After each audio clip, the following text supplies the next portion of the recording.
Good afternoon, everyone. Hello and welcome along to the Champions League Sim Tournament. It's day number 3 and we have reached the quarter-finals stage. We started off with 32 teams in this competition. We are now down to our final 8 and we're going to know within about the next 2 to 3 hours who's going to be in the final 4 ahead of Monday night's massive evening of action where we will know who the winner and who the 3 winners are of the money that is on the line.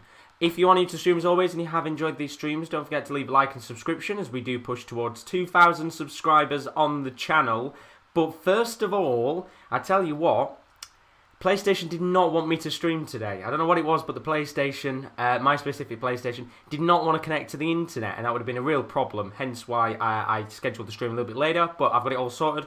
So why not start nice and early and get the games underway? We've got 4 massive matches to come, 8 legs overall. It should be a really, really brilliant afternoon of action, and it all continues right after this as well, because Rowan will be live with the Bahrain Grand Prix from 4 PM, so don't forget about that if you're looking for a bit more proper sporting content. But without further ado, we've got so much to get through, and I think the first thing to do overall is to take a quick look back yesterday at what happened in the round of 16. For those of you that maybe weren't here and you missed some of the results, there were some quite, fascinating games if we're being honest with you. And it all started off with the first match, which was Shakhtar Donetsk against Juventus. It was Kyle against Chris, 5-2 win for Chris. He is in the first game coming up in just a few moments' time. Red Bull Salzburg ran riot in Austria with a 6-1 win over Lokomotiv Moscow, KD's side, who valiantly beat Barcelona. Were knocked out of the competition.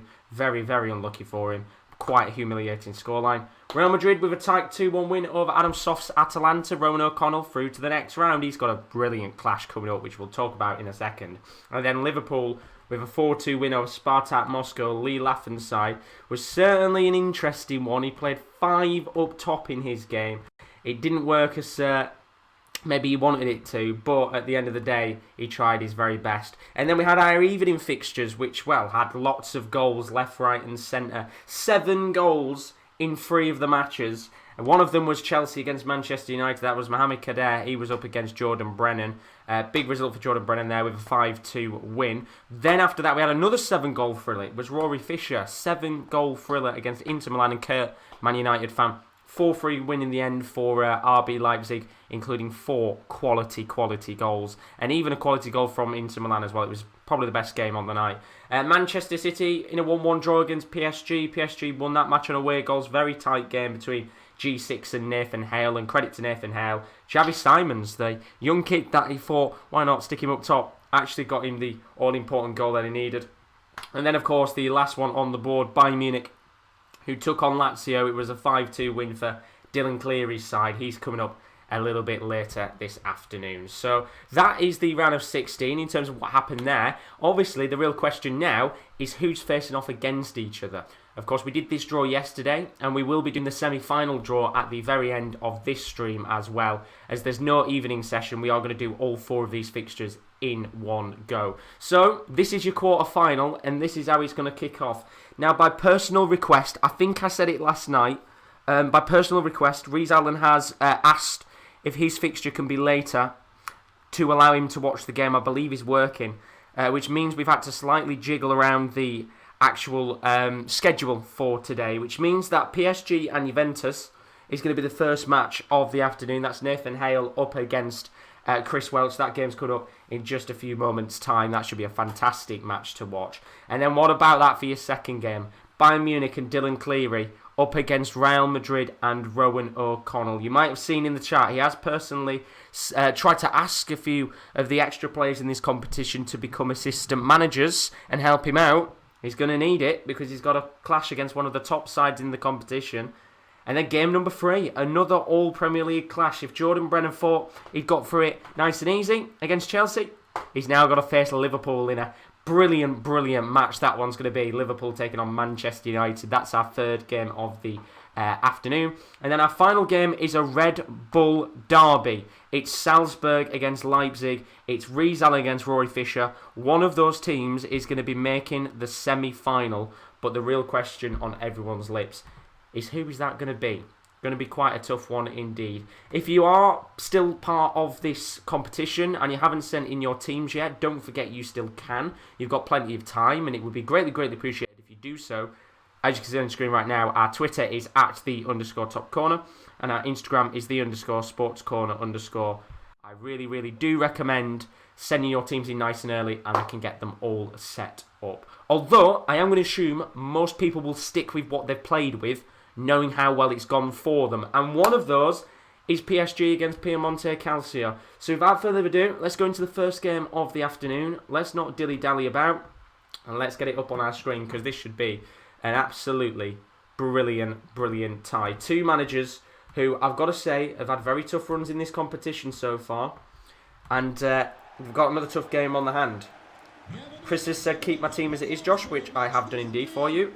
Start off with a balanced approach, which I will do indeed. So, it's Nathan Hale against Chris Welch.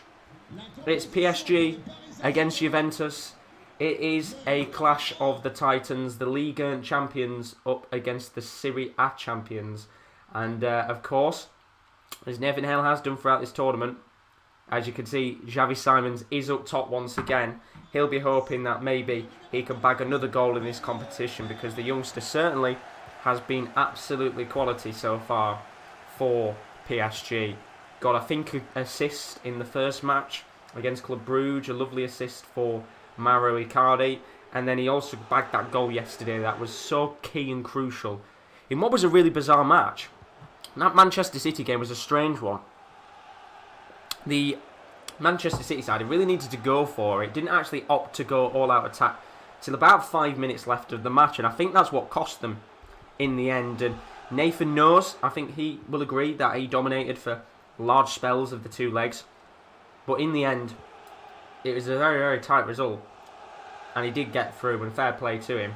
But he's up against Chris Welch, who for me has had probably, arguably the toughest run of the competition so far. Came up against Dortmund in the round of 32. That was a very tricky game. Then had Shakhtar, which I know, but Shakhtar are probably one of the lesser known sides to many people in the chat. But Kyle Middleton had them set up astoundingly well for that game, and he really gave it his all. But that was a good win in the end, as there's a chance here for Mauro Icardi inside the box. He's going to take it on, but it will be flagged as offside. But I do feel like Chris has had that really tricky run. He's now got PSG. And then if he does go through, he's more than likely to play another one of the tough sides. In fact, let's be honest, all of the teams left in this round of 16 are going to be tough to play off against, because they've all had tricky games, they've all had good runs, score a lot of goals, but there might be a chance here for the first goal of the afternoon. Here's Artur into Paulo Dybala, who did score 2 goals in that last match against Shakhtar Donetsk. I know Kyle won't be want to be reminded of that one, as Kyle is in the building. Good luck to everyone playing this afternoon. Very best of luck to everyone indeed, and hope you're all good as always, Kyle. John, he says, set my team lineup. I want James Head and Wan-Bissaka, please. You are very welcome. I will get your team sorted out in a little bit, Jordan, as Verratti comes forward here. And 20 minutes on the clock nearly. Still 0-0 as it stands, but chance here for Neymar. Plays the ball to Icardi at the edge of the box. He'll probably want to get it back to Neymar again. And in fact, he goes for the long-range effort.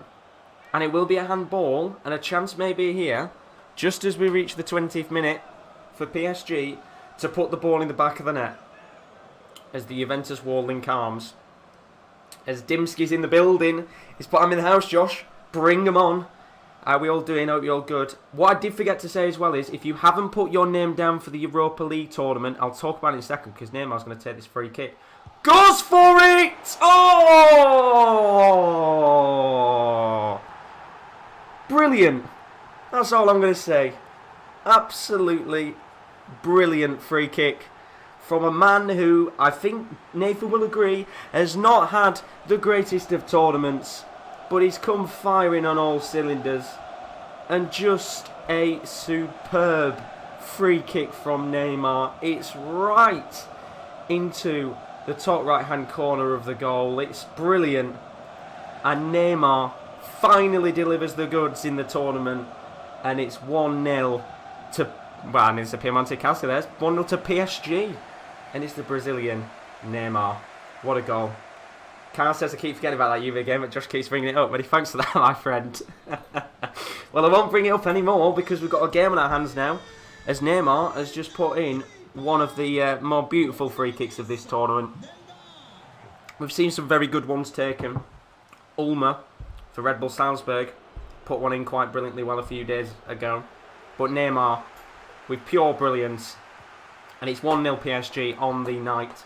It only took us 20 minutes for that first goal, and as I've always said before, the first goal of every evening, there's never been a game with less than 4 goals. Are we going to see another thriller tonight, or is it going to be maybe a much more tight and preserved game? Because that's what PSG had in the last match. It was a 1-1 away win against Manchester City. Oh, here comes Cuadrado coming into the box, and as you would expect with these bigger sides, more class, more talent on the pitch, you would expect to see a lot more goals. And I've been told by the Juve manager to go attacking here, which is exactly what we'll do. So PSG going attacking, and yes, you can have the formation. I will look at your stuff a little bit later on, Jordan, only because we've got these games going on right now. I'll sort your team out when we get round to your match, but you can indeed have that 3-4-1-2 formation. But here comes Xavi Simons, who hasn't had to do much yet in this match, but when you've got a player of Neymar's quality and brilliance, he's finally delivered, as Nathan's just put. He's redeemed himself with that free kick, and I absolutely have to agree with you, because there's been a few big players in this tournament that haven't really turned up, Neymar being one of them, but he has now, and he's delivered at the perfect time as Juventus look to come forward with their first attack of the afternoon. Here is Cristiano Ronaldo, dinks a ball to Alexandra, who I believe is going to be flagged for offside, and that is another chance going wide of the mark there for Chris Welch's team, who find themselves under some pressure. 20 minutes on the clock. Not really done much in this game so far. It has been pretty much nearly all PSG, and credit to them. They have been one of the more dominant teams, I would say, of the tournament so far. Possession-wise, always been up there with the highest possession in the tournament.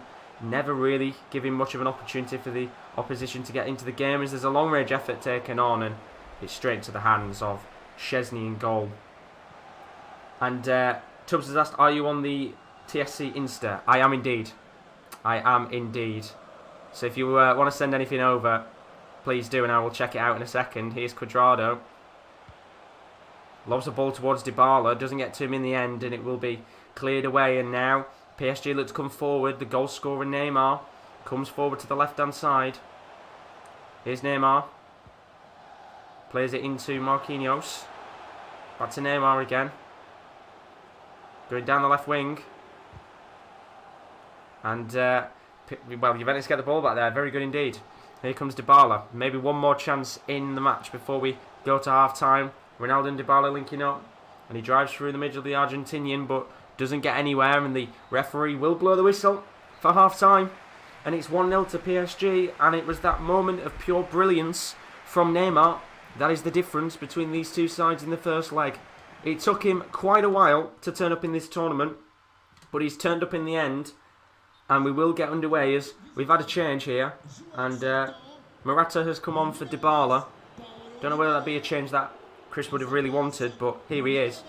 As Juventus need to get themselves a goal.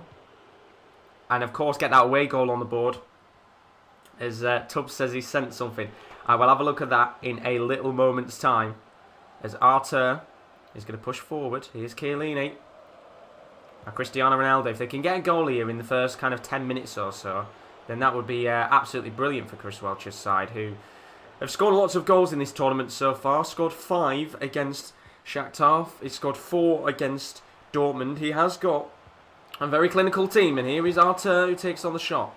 It's deflected and back to the Brazilian again. Here's Rabiot. Now McKennie. All 3 of the midfielders have been very prevalent in this tournament so far, scoring lots of goals in fact. All 3 of them have bagged at some point in this competition, including Arthur, who scored in that last match. As I'm going to go and check what Tubbs has sent on the Insta. If I think what I think it is, then I'm going to be very, very happy in a second. I will see what Tubbs has sent as PSG looks to come forward here. And it's Neymar. Going to be at the edge of the box, Neymar. Into Icardi! Brilliant save. That is quality. And Mauro Icardi with a massive chance to put the ball in the back of the net. And this is what we love to see. I'm pausing the game for a second.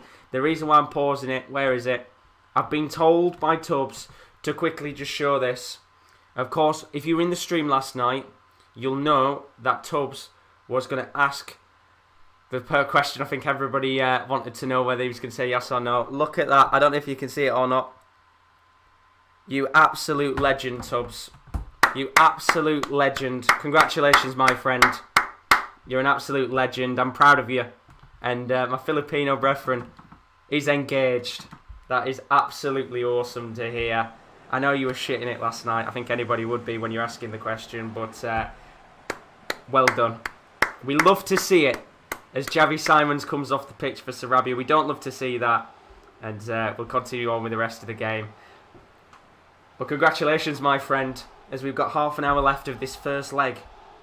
Ball lobbed in, I think, towards Marquinhos. Doesn't get to him in the end. Here's Verratti at the edge of the box. Takes it down really well. Going to play it to Icardi. Now it's to Sarabia! Brilliant. 2-0. PSG are fantastic to watch. And they are running riot in France. And Nathan Hale, who I think has been waiting for a performance from his team where they would look dominant. They have looked dominant, and they have got 2 on the night at home. And it's Sarabia. He's literally been on the pitch for about a minute. What an impact. What a start. And the Spaniard, who certainly comes on as a super sub, backs another goal. And PSG and Nathan Hale find themselves really in a good situation to maybe go through to the next round, the semi-finals, where each manager is only one step away from getting themselves some money in the bank. As I've been told by the Juve manager that he's going to go ultra attacking. And I've just seen what Tubbs has said. He was bricking himself, and I don't blame him. I think anybody would be, but I'm really, really happy to hear that news, honestly. Congratulations, my friend. Here comes Weston McKennie now. PSG with 2 goals. Juve needing 2 on the night, you would assume, or at least 1 would do, I would say. 1 would be certainly good enough. The away goal would make things interesting, but they are going to have to watch out because PSG coming forward again here. If they get a 3rd, then it's mission impossible, isn't it, really, for Juve? And here is Icardi, who is looking hungry for another goal in this match. Bernat. Now Icardi. Sarabia, the goal scorer. Here's Idrissa Gueye. Verratti. Gueye. Icardi.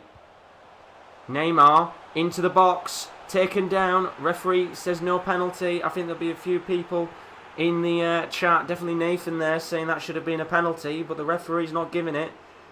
And maybe Juventus live to fight another day. Interesting decision there from the ref. As Carl's put, congratulations, Tub Pal. Hope you two have a great future together. To be honest with you, I may shed a few tears right now. I'm so happy for you, pal. Best of luck to the both of you. And I can't express the same emotions and feelings as what Carl has put there. As we've got a free kick here for Juventus. 17 minutes left on the clock. It's going to be Bonucci, of all people, who stands over it. And Nathan was calling for the penalty. He demands a VAR review. I wish VAR was in the game.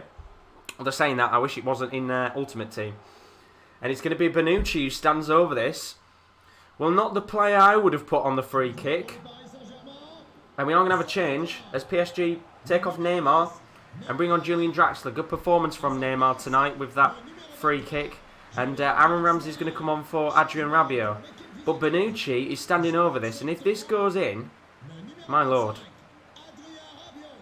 Going to be laid towards Ronaldo, who goes for long-range effort. It's back to Cuadrado, real waste of a free kick, but Ronaldo gets the ball inside the box. Back to Cuadrado, who takes on the shot twice, and the ball gets deflected and out of play, I think, for a corner. So Cuadrado's going to whip this in. I am going to go defensive for Paris Saint-Germain, and Tubbs is saying they're sorry for overshadowing the game. I don't think either manager will be too fussed with that fantastic news that we've just got. And we are going to see the defensive approach from the manager. And what we will do There we go. I was about to say, for a second there, it had changed the tactics up again. And we can continue on as Juventus look to get one more goal back in this game. Here's McKennie at the edge of the box. An away goal would do, but that's brilliant defending at the back, and Keylor Navas will pass out from the back. And maybe if PSG can get one more goal in this match, then as I said, it's going to be really, really tough for Juve to get back. Unless they get a goal before the end of this game. Here's Icardi into Idrissa Gueye. Now back to Kimpembe. It's been a quality performance from Paris Saint-Germain. Tubbs saying Juve do look kind of flat in this game, and I have to agree with him. It has been a bit of a poor performance from Chris Welch's side tonight. We've seen them so many times in this competition, look dominant in games, but chance here for the ball be lofted into the box, but Juventus clear the lines and they'll look to maybe make one or two more attacking opportunities in this match before the whistle blows for the first leg. Here's Aaron Ramsey, the substitute. The only midfielder, I think, to have not scored yet for Juventus, as the ball would have been played into an offside position with Alexandro. And 3 minutes left now. PSG with a chance to come forward. Idrissa Gueye waiting for the run. I think Icardi's still running here. He's going to lay it off to Verratti, the Italian. Now back to Idrissa Gueye. Verratti, who is a former Serie A player himself, and he's going to go all the way. Dinks it towards Mauro Icardi. Brilliant save. I really think there Verratti should have gone for the shot. He didn't want to be greedy. He dinked it towards Icardi, who took it on first time. It would have been a nice goal, but in the end, it's a good save from Szczesny. And with 20 seconds left on the clock of the 90 minutes, there's a chance here for Paris Saint-Germain to really put salt in the wounds and make it 3-0. Remember that this is the first leg, as we'll have one more change. Rafinha coming on for Idrissa Gueye. But will this substitution matter with a minute or two left? Here's Di Maria with a free kick, lofted into the box towards Icardi. Punched away, but not too far! What a finish! Presnel Kimpembe has put Juventus to the sword. It's 3-0, and right before surely the whistle would have been blown, the Frenchman whacks in a volley. It's a brilliant, brilliant opportunity. And as Szczesny came out, he left all the space in the world for Kimpembe, and that is an absolute firecracker of a finish. And PSG are now 3-0 to the good. And if you are Chris Welch, you really are going to struggle to get yourself back into the match. I mean, what a goal it is from Presnel Kimpembe. It was pure brilliance from the French centre-back. And now Chris Welch is going to have to put in the performance of his life, because the referee blows the full-time whistle and PSG run riot in the first leg. I mean, that could have not gone any better for Nathan Hale. And I mean, that goal again, look at the quality of this. The goalkeeper opts to come out, and Kimpembe takes it on first time. It is bad goalkeeping, I would have to agree with you, Tubbs. He had every right to punch the ball, but look at that. That is of divine quality. And I think Szczesny should have probably got a hand to it, but he didn't in the end. And we're going to be going now into the second leg. Juve 3-0 down. Chris has got so much work to do if he wants to go through to the next round. 3 goals are needed, which is certainly possible. But can Juve be one of the first teams to come back in this competition? There's not been many that have been able to do it. And if they have done it, it's been a very, very slender result. As we get the team set up, it's going to be a change of formation to the 5-2-3 for this next game. It's going to be Cuadrado on the right wing. We've got Ronaldo at striker and Dybala left wing, with Danilo as the fullback. And Carl's saying, I don't see Juve coming back, especially if PSG get the first goal. So the change of formation there, we will just change them up as well with the tactics. very quickly so we don't have to consistently keep doing it. But put your score predictions in the chat for this second leg, because we've started with an absolute belter of a match. And I think Chris has got the players that could bring him back in. I mean, if anybody knows how to win games, it's Cristiano Ronaldo.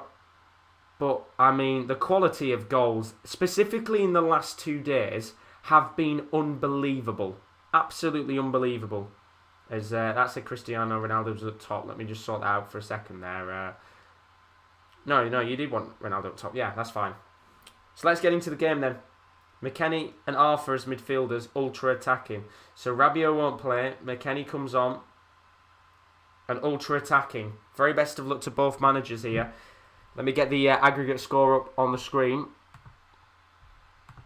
3-0. It can be done. But as Tubbs says, if PSG get the first goal, then it is certainly game over. And Dimsky has predicted PSG to win 3-2. That'd be 6-2 on aggregate, I reckon. Kyle says 2-0 Paris Saint-Germain. And without further ado, let's get into the game. And I'll just change that a second, because that says Dybala up top, Ronaldo on the wing. Ronaldo up top, there we go. And I wish the very best of luck to Chris. And the very best of luck to Nathan, because Chris needs to put in the tactical masterclass of his life if he wants his side to go through. And that's what he needs here, because he's 3-0 down. And we go into this second leg needing what would be the best comeback of the tournament. He's got the players to do it. But will they turn up on the night? We saw yesterday Lazio, who found themselves not really too far down in the match. I think they needed 2 or 3 goals, and they went for it. And we saw when they went ultra-attacking, it very nearly worked for a few glimpses of the game. But when you've got quality players across the pitch, like Bayern Munich have, it was always going to be impossible to come back. But these are 2 teams with quality across the board, and it should make for a much more interesting and maybe a little bit more likely of a comeback, as Dybala is going to go into the box. Here's Dybala again. Rory's saying it needs to be a Cristanbul. Certainly does right now. I love that. Cristanbul. Rolls off the tip of the tongue, doesn't it? We love a bit of pun play. Here's Alexandro. Into Dybala. Dinks it towards Arthur. McKennie. Terrible ball in the end, and PSG will get it away. And, well, as I said, PSG will be quite happy in this game. They don't really have to worry as such. They've got that 3-goal margin. And, of course, if they do score, then they'll have an even bigger margin in the match. As Icardi looks to drive the French champions forward here. Here's Di Maria. Could get it back to Icardi if he wants, which he does. And Icardi goes for it, and that's a quality save from Szczesny. And Icardi scored 2 goals against Club Brugge, and very nearly scored 1 here against Juventus. A quality save from Szczesny. And now the goalkeepers have started to actually dive in this competition, which is what we like to see, as the corner gets lobbed in. Marquinhos, another good save from Szczesny, and it's cleared away. And it really is a very, very nervy moment if you're Chris Welch, because you could have gone 4-0 down, and that really would have killed the game off. And this is, for me, the best performance I think we've seen from PSG so far. Nathan applauding his side, saying they look scarily good, and it's good to see them turn up at the latter stage of the competition, because I think Nathan will agree that the last 2 matches that he had were very cagey, but on the biggest match of the night, and the biggest match of the weekend, his team have certainly delivered in fine fashion. Here's Verratti, looking to dance his way forward. The goal scorer in the first leg, Neymar. He's going to loft a ball to Bernat. He's at the inside of the box here. Not really got anybody near him, but does really well to keep the ball. Xavi Simons. Icardi in the box, still going. Xavi Simons, poor ball in the end, and Juve will get it back, and they're under some pressure here to clear the ball away from their goal. And I mean, Juve right now just can't get the ball. They need to get a goal soon, because if we get to half-time and it's 0-0, or I mean, 1-0 wouldn't be too bad at half-time, as Daz is in the building. He's put, afternoon, Josh. How are you doing today? I'm doing very good indeed. How are you, Daz? Hope you're good. As Alexandro looks to come forward on the left wing here. Now it's Weston McKennie. Scored a few goals in this competition, and Chris Welch desperately needs him to turn up. as well as probably the rest of the team as well. And the ball's been given away. Now here's Mauro Icardi, looking very, very dangerous tonight. Feeds the ball to Angel Di Maria on the left wing. Back to Di Maria again from Verratti. And here's Icardi. Di Maria, both Argentinians linking up very well. Verratti. Idrissa Gueye. Now Neymar.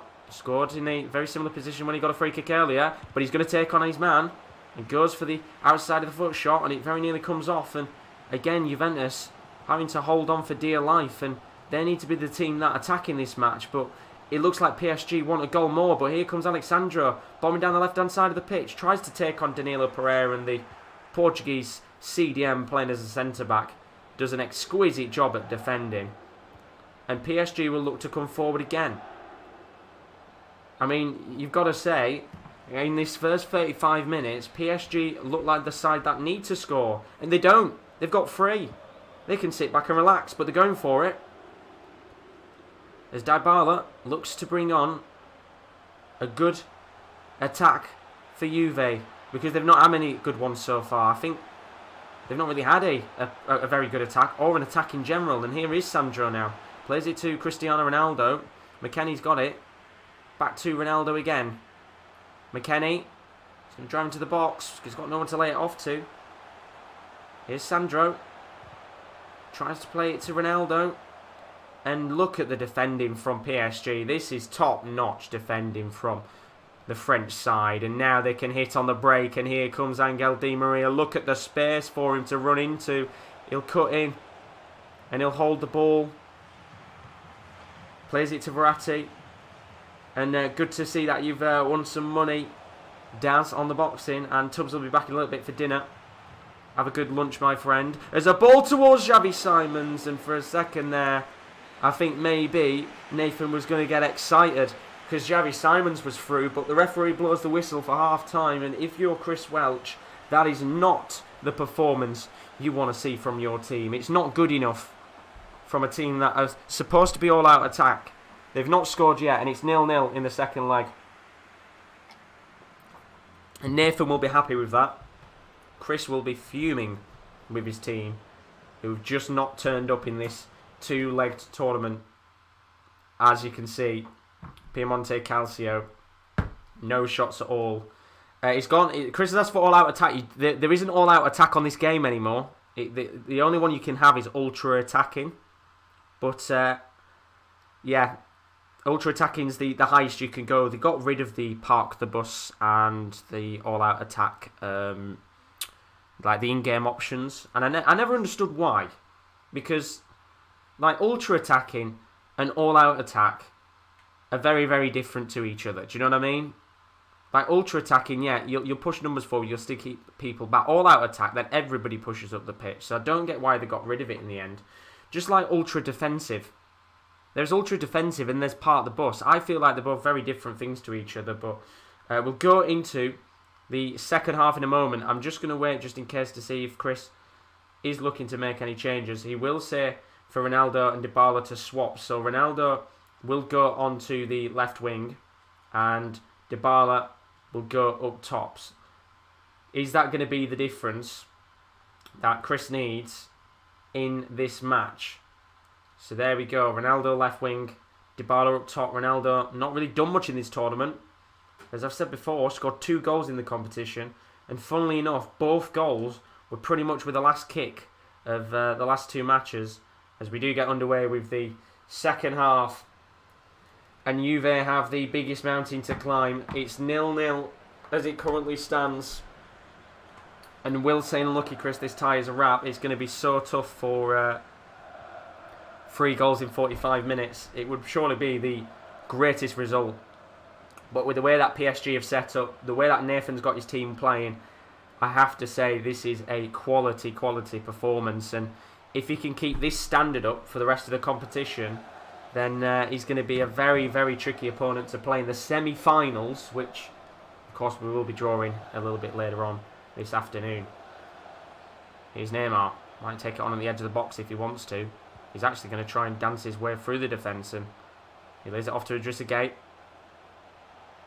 The Senegalese defensive midfielder now lays it off to Xavi Simons. What can the youngster do here? He's given the ball away. Now there might be a chance here for Juventus to hit on the break. And Cuadrado, a man who's certainly got some pace, plays the ball to Dybala. Back to Dybala again. And a long ball towards Sandro. This time he's going to be onside. What can the Brazilian fullback do here? Really needs to be a sense of urgency. And this is what I don't get about the game. In that situation, you'd surely just whip it in. And he opts not to. And there will be a change as PSG get the throw in. And Sarabia will come on for Xavi Simons. And that will be the last act for the youngster. And with about 35 minutes left on the clock, I think we'll be seeing Xavi Simons in the next round of the competition. As the super sub Sarabia comes on. And now there's a chance here for Neymar to come through on goal. It's Neymar! Game over. PSG are through to the next round. And through to the semi-finals. And Nathan Hale is just 2 legs away from winning some cash in the competition potentially. Of course, is the top 3 that will get themselves a cash prize. And Neymar again on the night turns up in the fixture. And it's 4-0 now. And all Chris can do is hope that his team can maybe get a few more consolation goals. But this is a top quality performance from an exquisite French side. And PSG running riot with half an hour left. There could be a few more goals in this match. As Chris says, well done Nathan, well deserved. And credit has to go to Chris as well, because he has had a very tough run. And he's done really well to make the quarter-finals. But it was just one too many teams. But McKennie here in the box. He's going to go for goal. And a little bit too late, I think, with the shot there, the American. And PSG will look to come forward again. Here's Verratti into Neymar. Nathan saying Neymar's had a good tourney, don't deserve the stick I give him. And to be fair, he certainly has turned up in this quarter-final, hasn't he? Here's Bernat. I guess when you don't see him on the score sheet as such, it's always frustrating. But now he's bagged 2. He will certainly be in Nathan's good books for quite some time. Might have a chance here to bag another one. Icardi, Neymar, goes for the shot. Comes back to Neymar again, and he doesn't really get a good connection on the ball. It's a pretty cheap shot into Szczesny's hands. Nathan says you got further than Juve in real life, so I'd consider that a win, Chris. I mean, it's had a very tough run as well. A tougher run than Juve had in real life too. But PSG will be getting ready. They'll be the first name in the semi-final draw, which will be a little bit later on this afternoon. But maybe a chance here for a consolation goal. Cristiano Ronaldo tries to cut in and doesn't get the ball in the box, as Chris says he's off to have a chicken tikka pasty. He doesn't look like he's going to be staying around to watch his team. And there might be a chance for a goal here, but that's quality defending. And for me, that pretty much sums up what has been a fantastic defensive performance from PSG. As VK Ross says, players letting you down, because they have. The AI has let him down massively in this game. And, well, with passes like that kind of sums up the performance, doesn't it? So 13 minutes left on the clock. 4-0 to Paris Saint-Germain. Adrien Rabiot going to come on here for Weston McKennie. Not the American's greatest performance, as Neymar will come off the pitch as well. I think Draxler is the man to come on with the last 10 minutes of the match. And, well, both managers will be happy to see out the game. Not Chris. I think he'll just be happy when the whistle is blown and it's over. There's a chance for a consolation. But Cuadrado is flagged as offside. And they've been awful, haven't they, Juve, today? Really hasn't been a good performance. Never really been able to have a chance on goal. And for Keylor Navas, I don't think he's really been tested.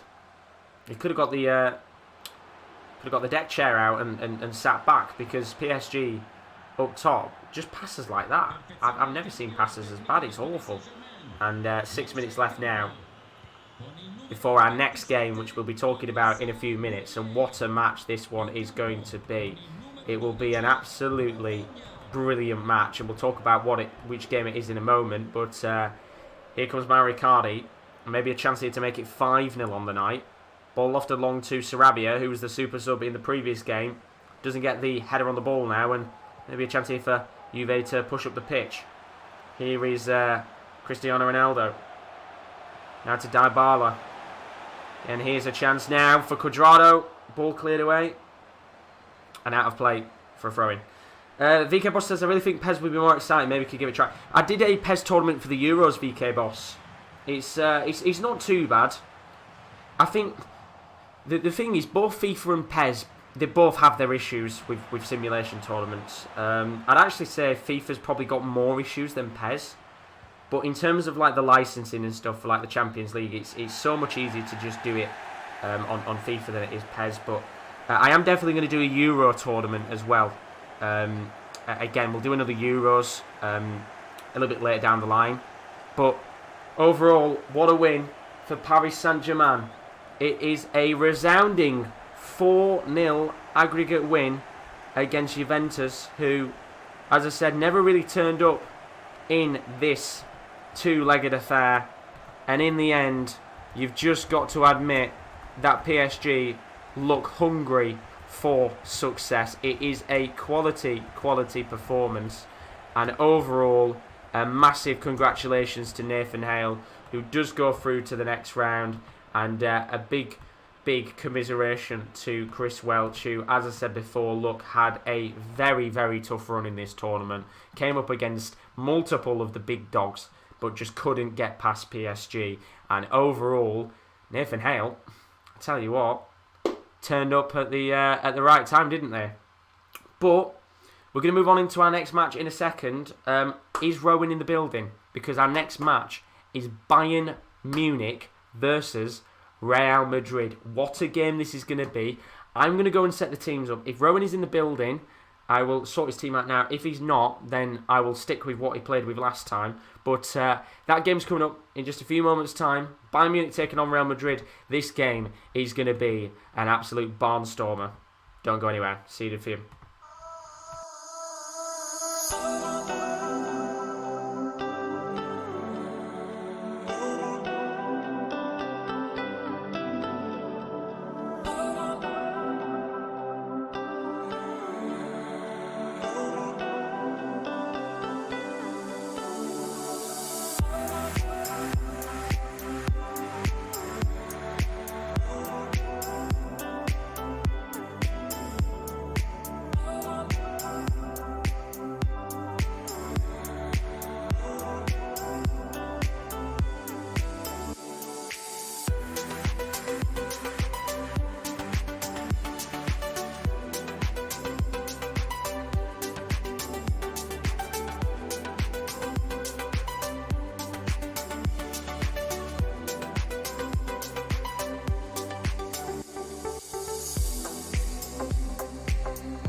And so how about this? A real clash of the Titans. What a game this is going to be.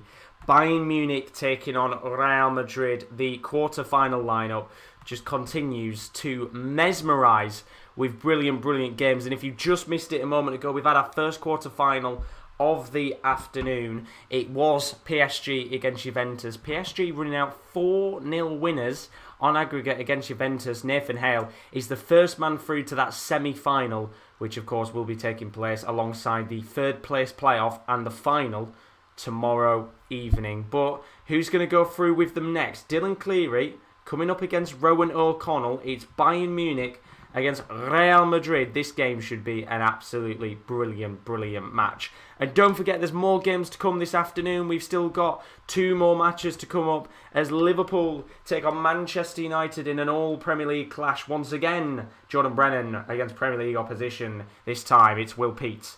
And then finally, it's a Red Bull derby as Salzburg take on Leipzig. That is the last match of the afternoon. That's going to be an absolute barnstormer. And by that point, we will know who's exactly through to the next round of the competition. It should be a mouth-watering quarter-final. And here is another one of those as Bayern Munich take on Real Madrid. Very best of luck to both managers. I know they'll both be very, very nervous. And if you are one of the other teams that aren't participating in this match specifically, the likes of Nathan, I think, will be buzzing that one of these two teams is going to be dumped out of the tournament. And Dylan Cleary, who is a ruthless manager, is in the building. He's opting to stick with the system that he used in the last match. And if this doesn't have goals, then honestly, I don't know how, with 2 quality teams, it wouldn't have goals on the board. We saw Bayern Munich in their last few rounds in the tournament, very convincing, lots of goals. They scored 4 against Gladbach, and then they scored 5 against Lazio. So 9 goals in 2 games is quite the achievement from Dylan Cleary's side. As for Real Madrid, they found themselves twice in tricky situations. One of them was against FC Porto, where Karim Benzema scored a golden goal winning goal, which was very good for him against Porto, who, credit to Porto, played incredibly well. And then also we saw in that last round it was an incredibly tight 2-1 aggregate score against Atalanta, where the Italian side very nearly scored with what would have been the last kick of the game to send themselves through to the quarter-finals. But they're not here, and it's Rowan O'Connell's side that are, and you would expect this to be a quality match as Bayern Munich looks to come forward here for the first time in the match. It's going to be Joshua Kimmich, who goes into the middle, lays the ball to Kingsley Coman, who's now inside the box. Coman dinks it towards Lewandowski, and the referee is going to give the advantage there to Thibaut Courtois for the free kick.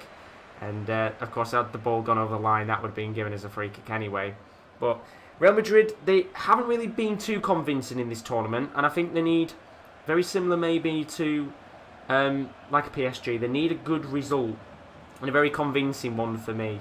Although we saw in the past, and especially in real life, you don't have to be the best team to win. You know, you can look at Portugal at the Euros. Never really won a game in 90 minutes and still went on to win the tournament. Could Real Madrid maybe go down the same route? And they have had some tricky opponents as Vinicius Jr. digs the ball into the box. And the referee will give a corner to the away side, who have opted for a different tactical formation today. Here's Kroos. Plays it towards Eder Militao.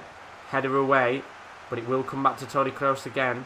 He takes a pretty awkward first touch at first, but does get the ball back. And here's Vinicius Jr. Now to Kroos, back to Vinny Jr. What can the Brazilian do here? Lots of space. Lots of players around him as well, which is not something we can say often. Kroos. Poor ball, and Alphonso Davies gets it back, and Bayern Munich will drive forward now, and it's such an exciting game. 2 real powerhouses of European football in the last decade or so. Real Madrid, of course, winning 3 Champions Leagues in a row under Zidane. Are they going to win their first under Rowan O'Connell? And then Bayern Munich already winning the Champions League last season. Are they going to go back-to-back? As there's a chance here for Leroy Sané, who's onside, tries to play it, I think, towards Goretzka. It's cleared away and out of play in the end for a goal kick. Not the greatest touch in the world there from Alphonso Davies. So half an hour on the clock, 0-0. Very, very tight start to the match. Both teams having quite an even spell of possession. A few little opportunities, but nothing to scream and shout about. As Real Madrid get the ball back here. It's going to be with Luka Modric, who has been really, really important throughout Rowan O'Connell's Champions League campaign. Scored 2 big goals against Porto across the 4-3 aggregate scoreline. And he might maybe bag again today. Here's Benzema, who scored a few important goals of his own in this competition. Flicks the ball to Hazard, who scored a screamer against Atalanta to win the aggregate score in the last round. Here's Ferland Mendy, who's also bagged as well. Hazard tries to cut in and maybe even go for goal, but doesn't get there in the end. And that's another chance that's gone wide of the mark. Maybe a chance for Bayern's counter-attack. Here's Goretzka, back to Sane. Finds himself closed off by the Real Madrid back line. Been very organised so far. And I think that's the important thing for Real Madrid. They need to be organised. When you see a team that scored 9 goals in 2 games, you've got to make sure that your defence is compact and tight. And that's how Real Madrid have been so far. As do the Bayern Munich backline. They need to be tight as well, because 6 goals is still quite a lot in 2 games. As Ferland Mendy looks to drive Real Madrid forward here. If you are new to the stream as well, don't forget to leave a like and subscription if you have enjoyed this sim tournament. We are doing a Europa League tournament in a few weeks' time. The list was made yesterday. There are literally about 6 spots left, maybe less. So if you want to play and you have enjoyed watching the tournament and maybe you haven't had a spot in the competition, then I would highly, highly recommend putting in the chat that you want a spot, because those spaces will probably be gone within the next 48 hours. Although I am going to have to look at some point. I might do a 64-man competition if we do get a lot more people wanting to play, because of course the numbers have gone so quick as we go into half-time at 0-0, and we'll continue on with the match. Not the greatest of games so far, if we're being honest with you. A very tight one, as you would expect. But the spots are going very, very quick. We didn't expect all 32 spots to be nearly taken within less than 12 hours of announcing it, but you guys have been absolutely unbelievable.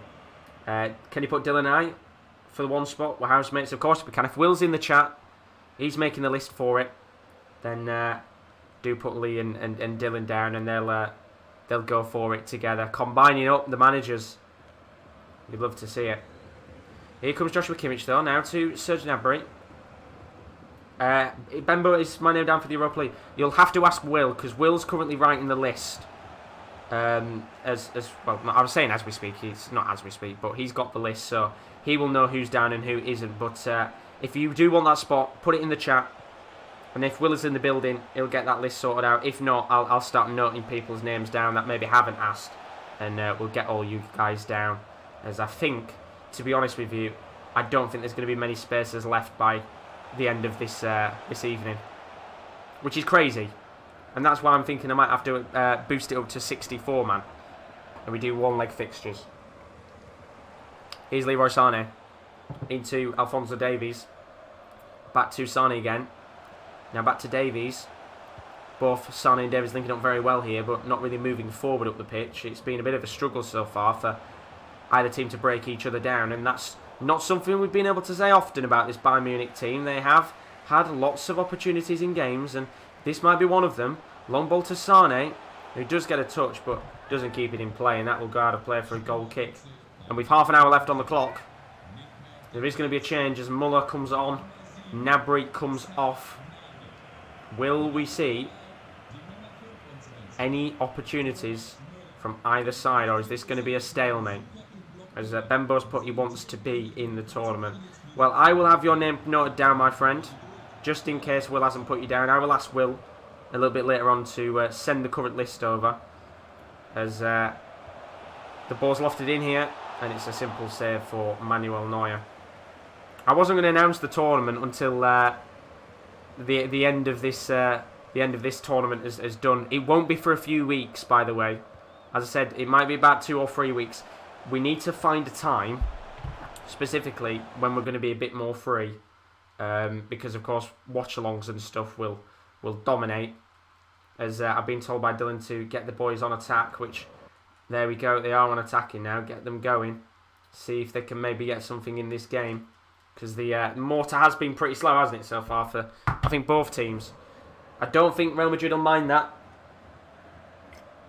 but there has to be a sense of urgency to get a goal, because if we do stay 0-0 and we go into that second leg and we don't see any goals, then golden goal will be coming into play, and we might have to play a few matches of that depending on what goes on. Here's Koeman.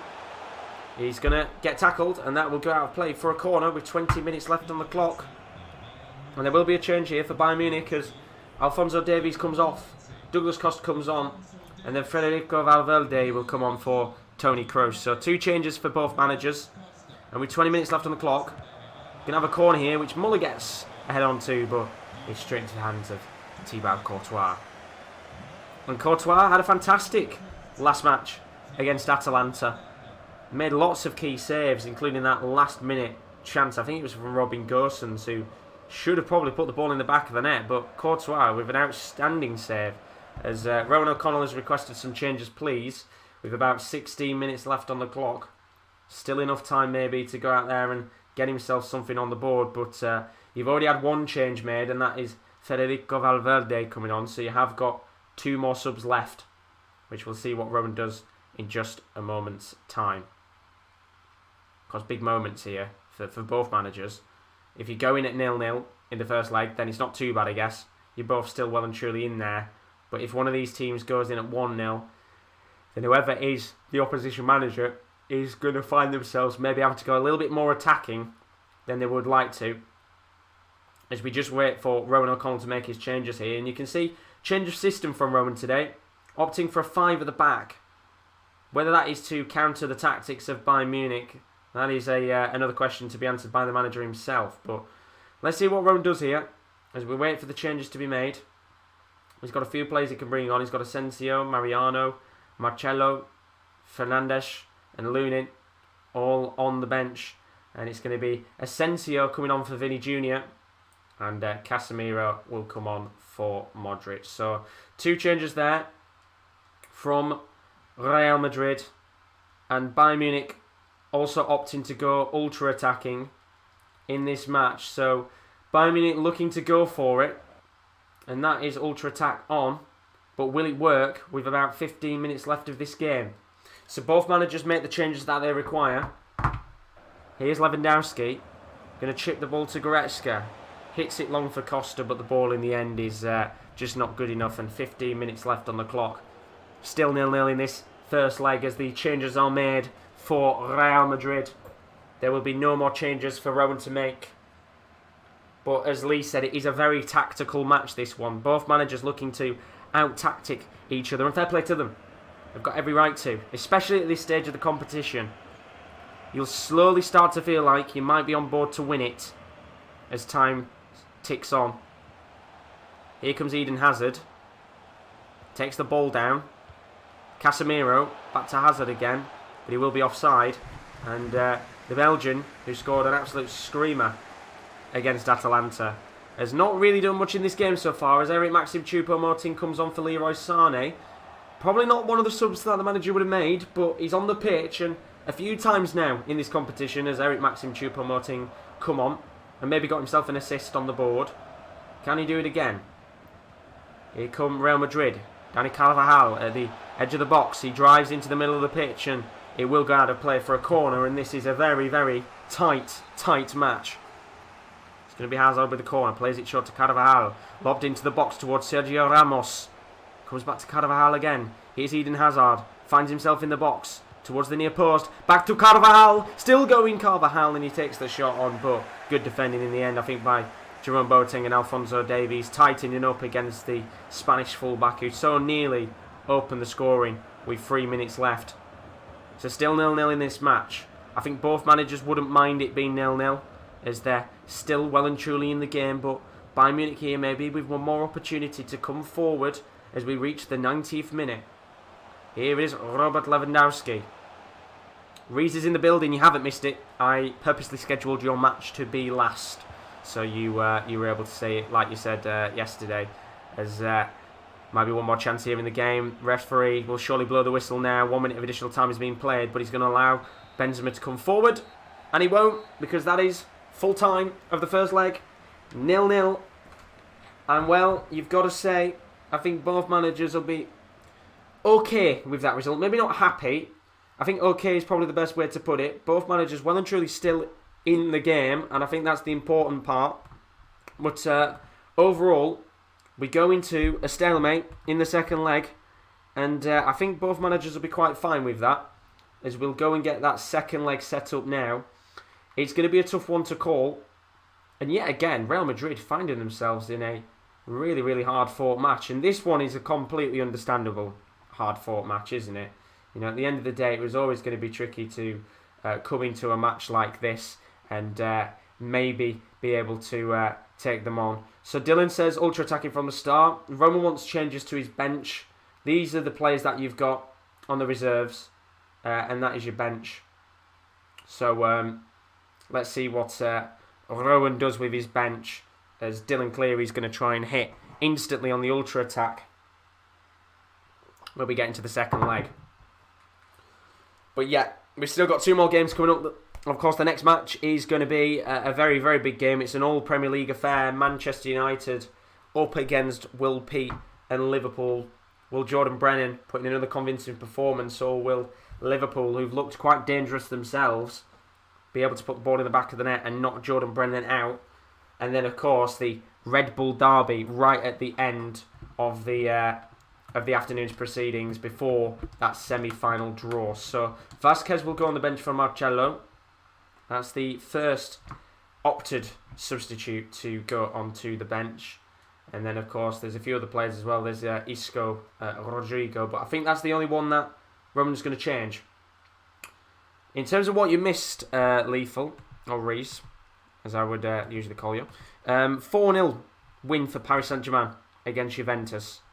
A big, big result for Nathan Hale, as Chris Welch bows out the competition. And then, of course, in this first leg of the second match of the afternoon, it was 0-0 between Bayern Munich and Real Madrid. So that's the changes. That's what I'm going to go for now. If you send them in afterwards, I apologise as to there is a delay. But we're going to go for the match now and get it underway. Very best of luck to both managers. But who is going to come out on top? The scoreline cannot stay at 0-0, as I have been told instantly by the Bayern Munich manager to go all-out attack pretty much, or ultra-attacking as the game calls it these days. But will that be the tactic that works a charm? Ultra-attacking, game on, put your predictions in the chat for the scoreline. Let's get this second match of the afternoon underway with the second leg. And well, it's simple this. No goals scored in the last leg means that we don't have to sit and have complex what-if situations on if teams score. If Bayern score 1 goal, it'll be enough to go through. If Real Madrid score 1 goal, it will be enough to go through. If Bayern score 1 and Real Madrid score 1, then Bayern will still go through. It has to be pretty much 2 goals for Real Madrid, if we're being honest with you, to put them in a much better position than Bayern Munich, as the German side have the advantage. And in terms of predictions, people are expecting this to be a much better game. Will saying 2-1 to Real Madrid. Dimsky saying 2-1 as well. So people are backing Rowan O'Connell to win this, as it is a 5 at the back versus a 3 at the back. And Kyle saying 0-0, golden goal, no idea who will score it. And I mean, we haven't had many golden goals. In fact, the last one was in the round of 32. It was the clash between FC Porto and Real Madrid, which ended 4-3. With the golden goal from Karim Benzema. Are we about to see maybe Real Madrid have another golden goal game? We'll have to find out. As here comes Lewandowski. Plays the ball to Sane. Back to Lewandowski again. What can he do here? Gives the ball away, and that's good defending from Militao. And now there might be a sense of urgency for Real Madrid to push forward and get that first goal of the match early on. Here's Vinicius Jr. into Luka Modric. What can Modric do here? Plays the ball to Ferland Mendy, who Will was screaming to play him up top. And we had him at Cam in that last match for a brief spell, and he actually scored. We've seen stranger things in this tournament. Here's Benzema. Ball given away. And I tell you what, I've literally just realised, and this is completely random, but we might actually be on course, depending on what happens in that Liverpool-Man U match, maybe for Nathan Hale to come up against Will P. It would be a massive derby match, that, in the semis. But there's still a long way to go before we even get to that stage, and, well, we need to see her first, who goes through in this match between Dylan and Rowan O'Connell, as Bayern Munich look to come forward here. Here's Leon Goretzka. It's Alphonso Davies, and 20 minutes on the clock. You feel like maybe we're about to go to a similar situation. Reece saying he thinks 2-1 Real as well. But here's Sane, looking to have the first chance of the leg. Goretzka's in! Goretzka scores! And Bayern Munich strike first in this clash, and they get the away goal that they so desperately needed to get on the board. And now Real Madrid need to score 2 to go through to the next round, and the tactics will surely now go out of the window for Rowan O'Connell. It's a brilliant finish from Leon Goretzka right into the bottom right hand corner. Courtois is completely beaten, and now will Real Madrid go for it? 1-0 to Bayern Munich, and the German champions just cannot be stopped in this competition with 20 minutes on the clock. All out attack now from Rowan. Both teams going for it, which is what you want to see. And a really, really good goal from Leon Goretzka there. And now it's a case of seeing what's going to happen with both teams going for it on all-out attack. Will we see goals, or will we see both defences cancel out each other? So we'll get back underway. Real Madrid now needing 2 goals. It's as simple as that, with Bayern Munich having the away goal on the board in this second leg. Not the most thrilling first leg affair, but credit to both managers for outclassing each other tactics-wise. But now, that's going to have to go out the window for Rowan, who has had quite an interesting run in this competition. You'd say, in terms of the bigger teams, probably a much more respectable draw with Porto and Atalanta. But this is his biggest test, and so far, Real Madrid just not working to maybe what Rowan expected. Here's Carvajal into Toni Kroos. Dylan saying Goretzka gets to have a nice night by the fire tonight, and fair play to him as the ball's lofted into the box, and Neuer will get there and make a very, very simple save. So, 15 minutes left here of the first half? Reece saying, is that dirty 5 back? Shake my head, Rowan. I expected better. Honestly, Reece, there's a lot of people who've played 5 at the back in this competition. I think Chris played it. I think we've got a few other teams as well who've played 5 at the back. I know Bayern Munich at one point. No, Bayern didn't play 5 at the back. I let him off. It was 4-2-3-1, wasn't it, in that first game? But a long ball lofted in towards Gnabry, and it's going to be headed down into the path of Thibaut Courtois, who will make a very, very comfortable save indeed, as Real Madrid have to go for it now. And so far, since going ultra-attacking, there's not really been much to do. Here's Vinicius Jr. trying to flick the ball past Hernandez. Does very well indeed. Now Kroos into Modric. Get a goal within the next 10-20 minutes of this match, and it makes for a much more interesting game as Mendy comes forward on the left wing. Back to Eden Hazard. What can the Belgian do? We need a bit of his magic again. Here's Benzema. Now Mendy. Reece saying they cross now. I wouldn't really say they cross as much as you'd like them to. Hazard into Modric. Takes a touch. Still going lovely from Modric, but even better from Neuer. That is a quality save. Look at the space there for Luka Modric. He takes on the shot. It's a outstanding save from the Bayern Munich goalkeeper. And that might just keep Bayern Munich in the match as Real Madrid get a corner. It's going to be played in by Toni Kroos toward Eden Hazard. Comes down for Modric, who takes on the shot.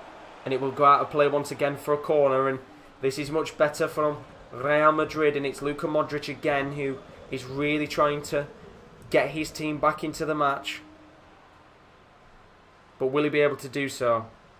As Modric comes short for the corner.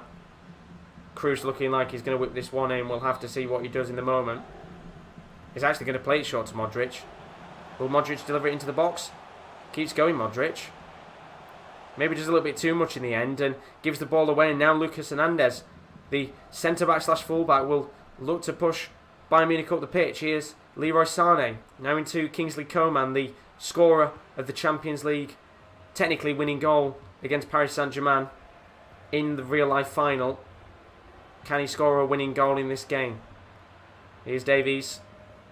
I would assume here the referee will blow his whistle, which he does, and that is half-time of the second leg.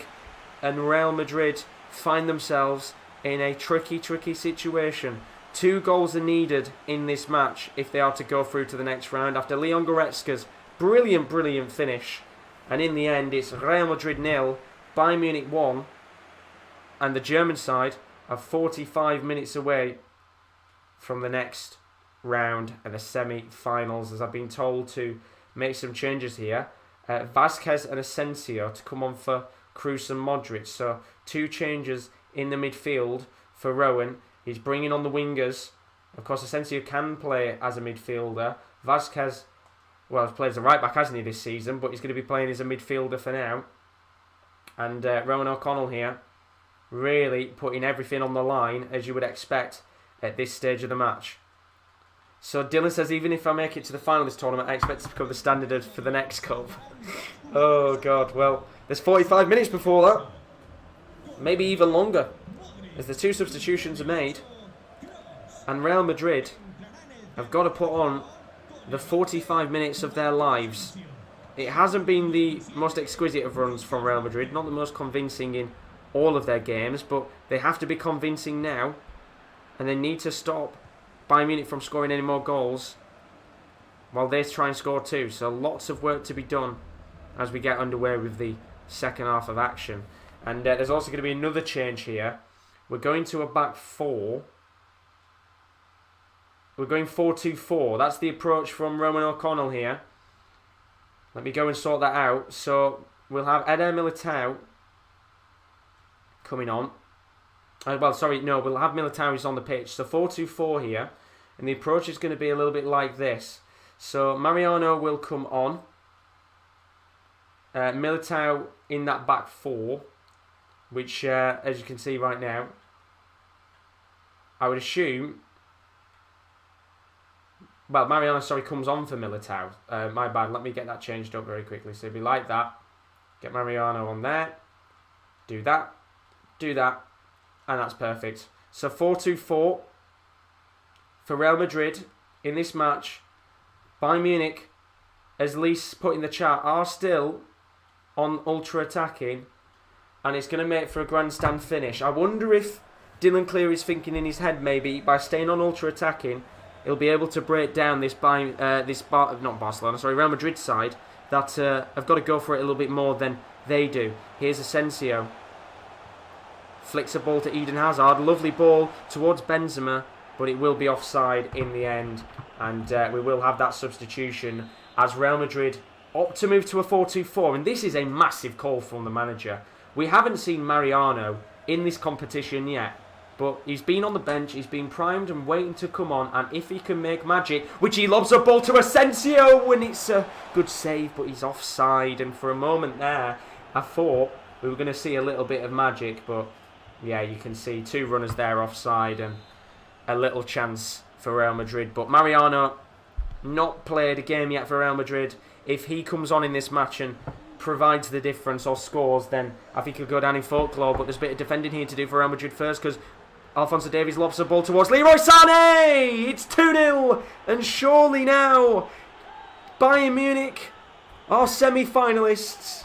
And Leroy Sané at the near post with a simple header and a simple finish. And he might have just put himself as a hero for Bayern Munich to go on and make the next round. It's poor keeping from Courtois. And it's 2-0 on the night. And Real Madrid now have to score 3 goals. 2-0 Bayern. As Serge Gnabry will come off for Thomas Muller. Brilliant work. Who's going to stop this Bayern Munich team? They seem so hard to stop in this competition. And Roman says he's going to put Vasquez up top as well. So we are going for a 5-man approach now. Very similar to what we saw with Kieran L and Lee Laffen, who both went for interesting systems. So I'm just going to get these players a little bit further out. There's Benzema. We can then put Vasquez there, and then Asensio in the midfield. So it's 5 up top, 1 midfielder for Real Madrid, who need 3 goals now in 30 minutes. And look, we've not had many comebacks in this competition, but there's still a little bit of time. And most importantly, Real Madrid, they're going to need that goal thick and fast if there's any hope of that comeback. Here's Mariano into Vázquez. Long ball to Eden Hazard, who flicks it back to Vázquez again. Good header down for Mariano Diaz. Here's Mendy. Back to Eden Hazard. Finds himself in a bit of a tricky situation, but Mendy comes to help him. And they're just stuck here on the left wing. And good defending by Thomas Muller means the ball will go out of play. And a substitution will be made as there's another change as Maxim Choupo-Moting comes on for Leroy Sané, the goal scorer. Here is Choupo-Moting. Now to Robert Lewandowski. Into Muller. Now Kimmich. If they get a third here, it's really going to be over. And look at the space now for Kingsley Coman. He can drive forward. He's into the box. Plays it towards Choupo-Moting, but it's a simple save from Thibaut Courtois. And 25 minutes left here. He's got to hoof this up the pitch. In fact, he's going to play it short to Ramos. I mean, you get one goal here. Maybe in the next 5 minutes or so. And it will make it interesting. Here's Vázquez making a good run on the left wing. He hasn't got anyone near him. So he'll play it to Carvajal. Now Vázquez. And he wants to change for a back three. So back three coming here for Real Madrid as they look to tinker in this match. And Mendy will move to centre mid as well as we get the back three going on. So let me just quickly sort this out for a second. It will be kind of like this. Let me get that sorted there. There we go. We'll spread out the defenders so there's a bit more space to put in Mr. Carvajal, who's going to have to act now as a centre-back for the rest of this match. And that is the approach now. It's an interesting approach from Rowan, but he's trying to find anything that can get him back into this match. And it is a little bit of tinkering, but if he gets him back into the game, then well, I mean, it would be quite an achievement with 20 minutes left on the clock. So two-man midfield. Here's Benzema. Plays it to Asensio. Back to Vinny Jr. What can he do with the Brazilian? Takes on Lucas Hernandez, but just can't get round him. He's struggling. Does well in the end to do so. What can he do now, Vinny Jr.? Still going. Here's Hernandez. Dylan's saying me and Ronax playing chess. Can you get Costa on for Coman? So there's going to be a change and move my wingers up for a bit. So it is tinkering this. Both managers really trying to outclass each other tactics-wise. So wingers will move up, as you would expect. And in fact, you can't make any more changes. The changes have been made now, unfortunately. In fact, anyway, it doesn't matter because Costa's come on. So there's the tweak of system as we get back into the match once again. The real question is, will that work for Dylan? I mean, he is already 2-0 up and the changes will be made. So we continue on. Here is Mariano into Vinicius Jr. Often towards Mariano, doesn't get there in the end, and Costa will get the ball and he'll look to drive up the pitch, and now he's got a chance to come forward. Look at the pace there from Douglas Costa. Still going Costa. Can take on his man if he wants to. Eventually lays it off to Goretzka, who scored the first goal in the match. 13 minutes left on the clock. Here's Muller. Now Kimmich. And he gives the ball away, and it's a little poor there, you have to admit, from Kimmich. Should have probably laid the ball off, and now maybe a chance here for Benzema to get a goal back in the match. Maybe bring some nerves to the Bayern Munich team. They really do need a goal. As the ball is given away, and Lewandowski now will look to bring Bayern Munich on the counter-attack, and look at that space on the wing, which Coman will take advantage of, but good defending by Carvajal, although I think the referee is going to bring it back for handball and a free kick, which will be lofted in by Kimmich. So here is Joshua Kimmich.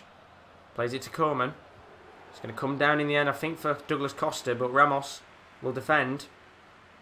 And eventually just dinks the ball away from goal. There's Mendy, who's running out of play. And, well, 7 minutes left here now. You're just thinking to yourself, if you're Real Madrid, let's get this game over and done with, because 6 minutes is not going to be enough to come back into the match, as Thomas Muller will just pass the ball around the back. And what a performance from Bayern Munich again.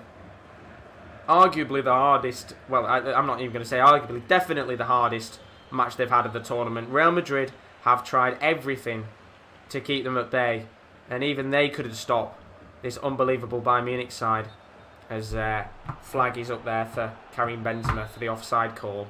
And well done to Rowan, who tried so hard to get his team to win this match.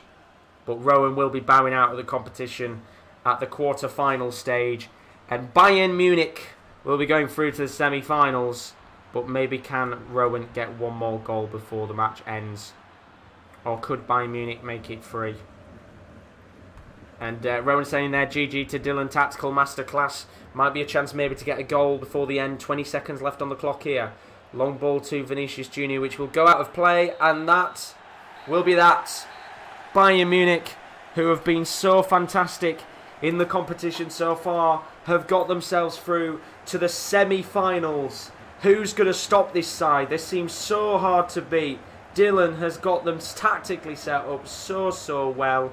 And Bayern Munich are just running riot in this competition. It was 0-0 in the first leg, and credit has to go for Rowan for defensively getting his team set up perfectly, but they just couldn't get any goals in the match. And Dylan is through to the semi-finals. Rowan and Real Madrid are out of the competition, and very unlucky there to Rowan. As I said, big congratulations to Dylan Cleary, who goes through to that next round of the competition. He'll be absolutely buzzing with that. Don't forget, don't go anywhere. We've got another game coming up very shortly, and what a match this is going to be. I'm going to get the side set up now. I'm pretty sure Will probably going to stick with what he's got, although I'm going to check in a second. This match is going to be an absolute barnstormer. It's another all-Premier League affair that involves Manchester United, but this time he faces Will Pete's Liverpool side. Can Will Pete come out on top, or will Jordan Brennan take home the next semi-final spot? We'll be back in a few minutes. I'm going to go and tactically set up the teams, but as for now, I'll put some music on and we'll get this next semi-final underway in just a few minutes. It's Liverpool versus Man United. Who are you going to say? Is it the Red Devils or is it Liverpool? Let's find out.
So we are ready for an all Premier League affair. Here we go. Game number 3 of this afternoon, and this one is going to be an absolute barnstormer.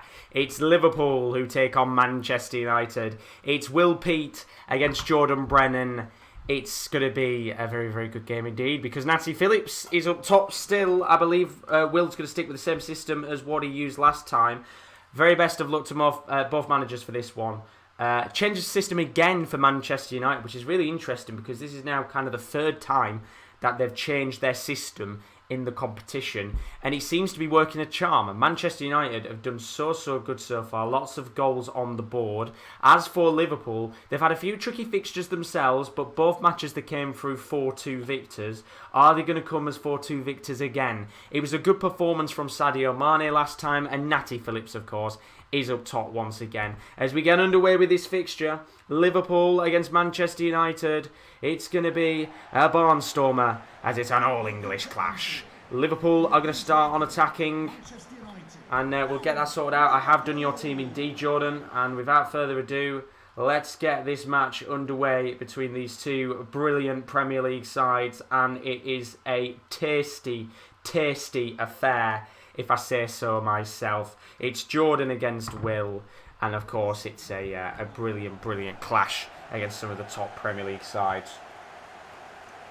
And so we're underway.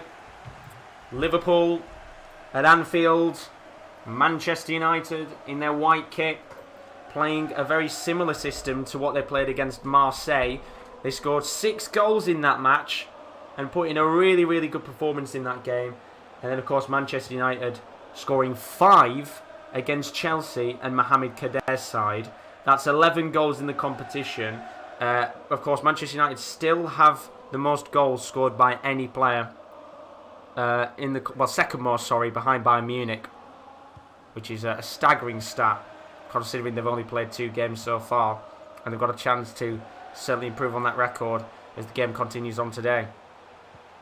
Here's Fabinho playing it into Thiago. Poor pass in the end, as Liverpool have got to try and stop this side, and they've got the attacking talent to do so. Long ball into Paul Pogba. Chance here for Bruno Fernandes. Good defending at the back there from Trent. And the ball will go away. Long ball to Mane. And it's a brilliant long ball indeed because Mane's onside. He's got no one with him, so he's going to have to do something on his own here, and it needs to be spectacular.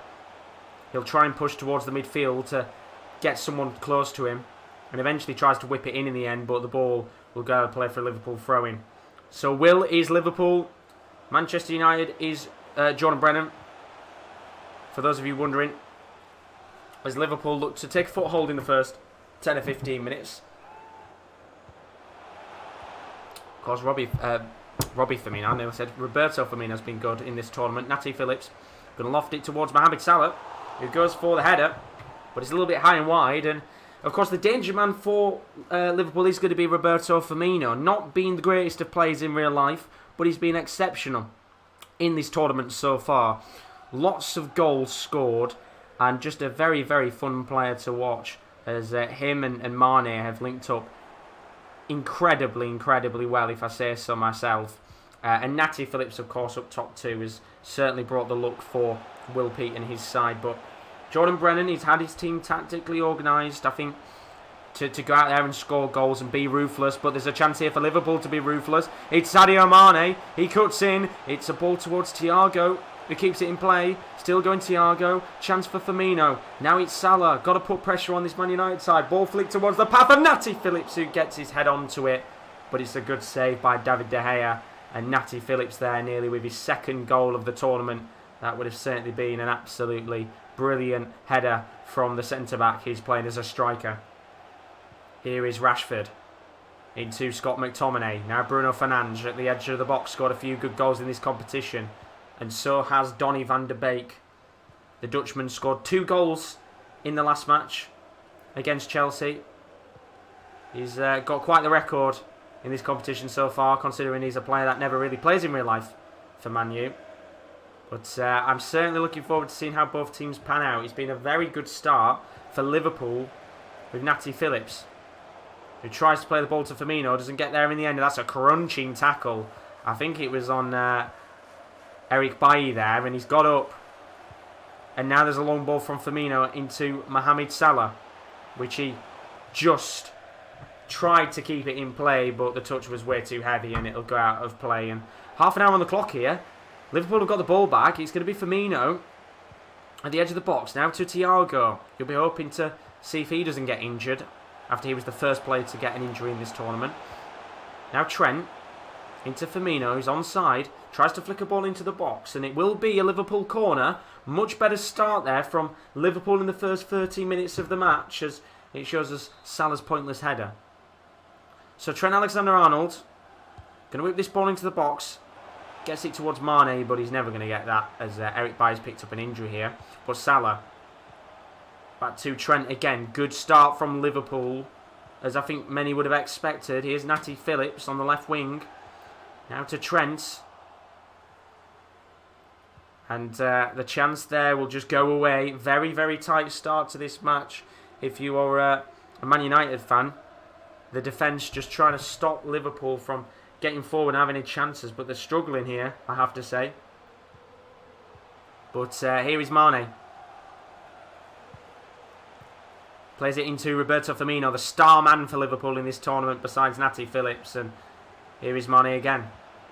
Now Fabinho. Back to Mane. Really good football from Liverpool. They just need to do something with the ball. Maybe get a goal before half time with 5 minutes left on the clock. Here's Robertson. Could you drive forward here, Robertson? Now Fabinho. Back to Robertson again. I tell you what, possession-wise, it's going to be all Liverpool, isn't it, this? Robertson. Mane. Back to Robertson. Back to Mane. Back to Robertson. Fabinho. It'd been a lovely team goal, but Man U get the ball back, but they've given it away here. Bruno Fernandes with a really poor pass. Not often you get to say that for the Portuguese attacking midfielder. Now here is Robertson, as Jordan Brennan says he wants to go attacking. So we'll change that at half time, because there's no point changing it now when there's a minute left on the clock. And we'll get that sorted for you. Here's Fabinho into Natty Phillips. And that's it. The referee will blow the whistle for half-time, and it's 0-0 in this match. And I would be surprised if Man United have had over. Well, there you go. I was about to say if they've had about 70% of the ball, Liverpool. They have. They have absolutely battered Manchester United so far in this first leg, but somehow haven't got the first goal of the first leg in the first half, as Manchester United will now opt to go attacking. So we go back into the second half with Manchester United and Liverpool at a stalemate. This Premier League affair wasn't actually the more interesting of games in the first leg. Let's not forget Chelsea with Mohamed Kader's side actually, I think, did an alright job in that first leg of the match against Manchester United. But ultimately, in the end, it was just a little bit too much, wasn't it, for Chelsea to handle this unbelievable attacking prowess of being a quality side. Louis Champignon's in the building. How you doing, lad? Hope you're good. He's put Will loves Eric Bailly. Being 100% serious, he does. Bailly's class, he should join LFC. If he didn't have glass legs, go stop for a second because Mane puts it into Natty Phillips, who again gets another header on goal, but it's not good enough, and David De Gea can make a very, very simple save indeed. Dimski's predicting 1-0 only to Liverpool. It's looking like it is going to be a tight one, but here's Daniel James, the one change that's been made from Jordan Brennan from the last match. I did put you on attacking. Here's Van der Beek. Let me even prove it to you. Let me get that sorted. Manchester United. Bang, look, attacking. There you go. You are on attack. Let's go back to the match. As Jordan looks to get his side forward here. Here's Fabinho. Into Robertson. Dink towards Natty Phillips, who's had a few chances in this match so far, but just can't seem to put the ball in the back of the net. Here he's on the ball now. Back heel to Roberto Firmino. Skills coming out from Natty Phillips now, as there's a clash at the back, and Eric Bailly again really in the wars as McTominay gets the ball back here, and now there's a chance for Manchester United to come forward. Here's McTominay into Daniel James. Back to McTominay again. Lovely 1-2 between the Scot and the Welshman. Here's James. Still driving forward. Again, should have probably just put a cross into the box, which he tries in the end, and Robertson does really well to defend it, as we'll have our first change of the match, and it will be Divock Origi coming on for Nat Phillips. The AI obviously not liking Nat's performance, as Henderson comes on for Thiago, and Rashford is flagged as offside. So half an hour left of this first fixture. Well, first leg of this third fixture. Cavani comes on for Martial. Who is going to bag, or are we yet again going for another 0-0 draw for the first leg? We saw it a little bit earlier on with the game between Real Madrid and Bayern Munich. The first leg ended as a stalemate. Didn't really have much going on in it, as Trent looks to push his team forward. Doesn't come to anything in the end. And, well, are we going to see the first goal? Here's Paul Pogba. Good defending in the end there by Joe Gomez. And neither team seems to be able to break each other down. Here's Gomez. Crosses it towards Trent. Really awkward ball that I thought Cavani was going to get to for a moment. But he doesn't. And Liverpool look to push forward again. And it's a poor ball from Firmino. Now here's Edison Cavani.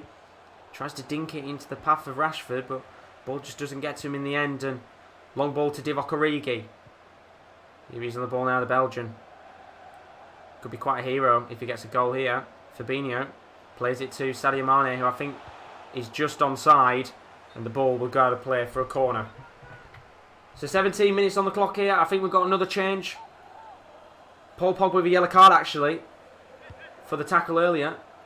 And the ball finds himself with Origi, who goes for the shot, but he's nowhere near goal, and it'll go out of play for a goal kick. But a little moment of nerves there at the back from the Manchester United back line, as Gini Wijnaldum comes on for Fabinho. So all the changes now have been made for Liverpool. Fred coming on for McTominay. So I believe that is all the changes made for Man U as well, as both teams look to go for it. Ball given away here by Fred. Here's Mohamed Salah. Mohamed Salah! Brilliant! 1-0 Liverpool. And that is class.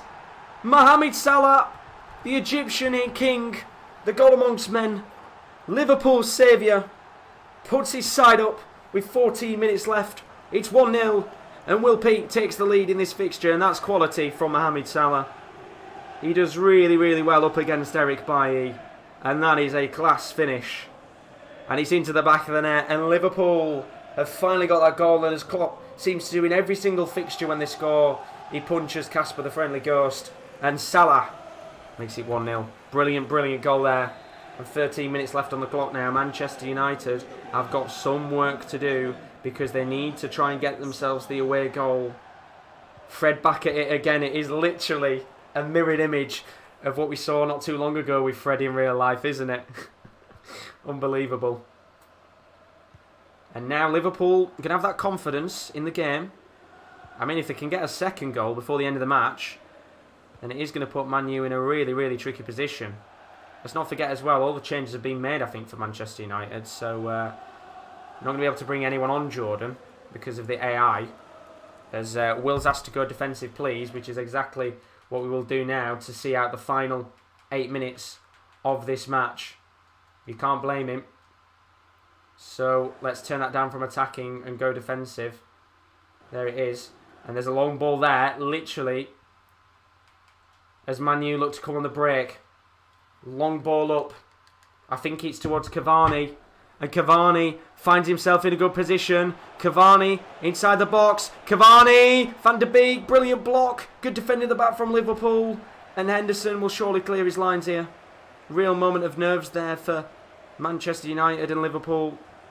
Of course, if you're a United fan, you're probably thinking, how's that not in the back of the net? But Alisson's able to get the ball back, and Liverpool will look to push up the pitch again. Here is Mohamed Salah. What a ball that is. Salah takes it down. And the ball will go to play for a corner. As Luke says, great result for the most decorated club in England, as will be buzzing if they can come out with a 1-0 lead in this first leg of the match. Might even be able to get a second one here from the corner. But what does Jordan Brennan do in the second leg? Because he finds himself only 1-0 down, which isn't too bad. Preferably still needs that away goal, but if he doesn't get it, and it does end 1-0, then he's still well and truly in the match. But here is the corner, which Trent will lob in. towards Divock Origi. Doesn't get his head onto it. Wijnaldum goes for the spectacular, and well, that's probably as good as it's going to get for long-range efforts. Somebody asked you yesterday, do they go for long-range efforts? There's your proof. They do sometimes when they want to. And that was always going wide of the mark. Here is Fred. Got a chance to redeem himself after that awful mistake. That allowed Liverpool the chance to go through on goal and score. And 3 minutes of additional time here. Maybe one more chance now for Liverpool to come forward. Here's Divock Origi. Dinks it towards Mohamed Salah, the goal scorer. Now to Wijnaldum. Heads it back to Gomez. 30 seconds left. Maybe one more chance to come forward if the referee allows it. Trent. Salah. Tries to flick a ball with the outside of his foot, but ball now to Pogba, and the referee will blow his whistle. And that is the end of the first leg. And Liverpool go into the second leg with a 1-0 lead. It is a very, very good start for Will Pete's side, who looked quite dominant for large parts of that match. And as you can see, look at that, 70% possession from Liverpool. As we're going to have a change of system. Rashford and James as strikers, please, Josh, in the next match. We will get that fixture underway in a moment. But what a win there for Liverpool as we get into the second leg of the match. Let's get the aggregate score up on the screen. And we'll quickly sort out Jordan Brennan's side for the second there. Because he's going to have to go for it now. Especially being under some pressure. So, James and Rashford up top. I would assume that Martial's going to play on the right. That's my guess. I'll give Jordan a second there to just decide what he wants to do. But that's how he's playing the system right now. It would mean Martial on the right. You've got James and Rashford up top. Bruno Fernandes as the cam with McTominay, Van der Beek in the midfield positions. Pogba at left mid.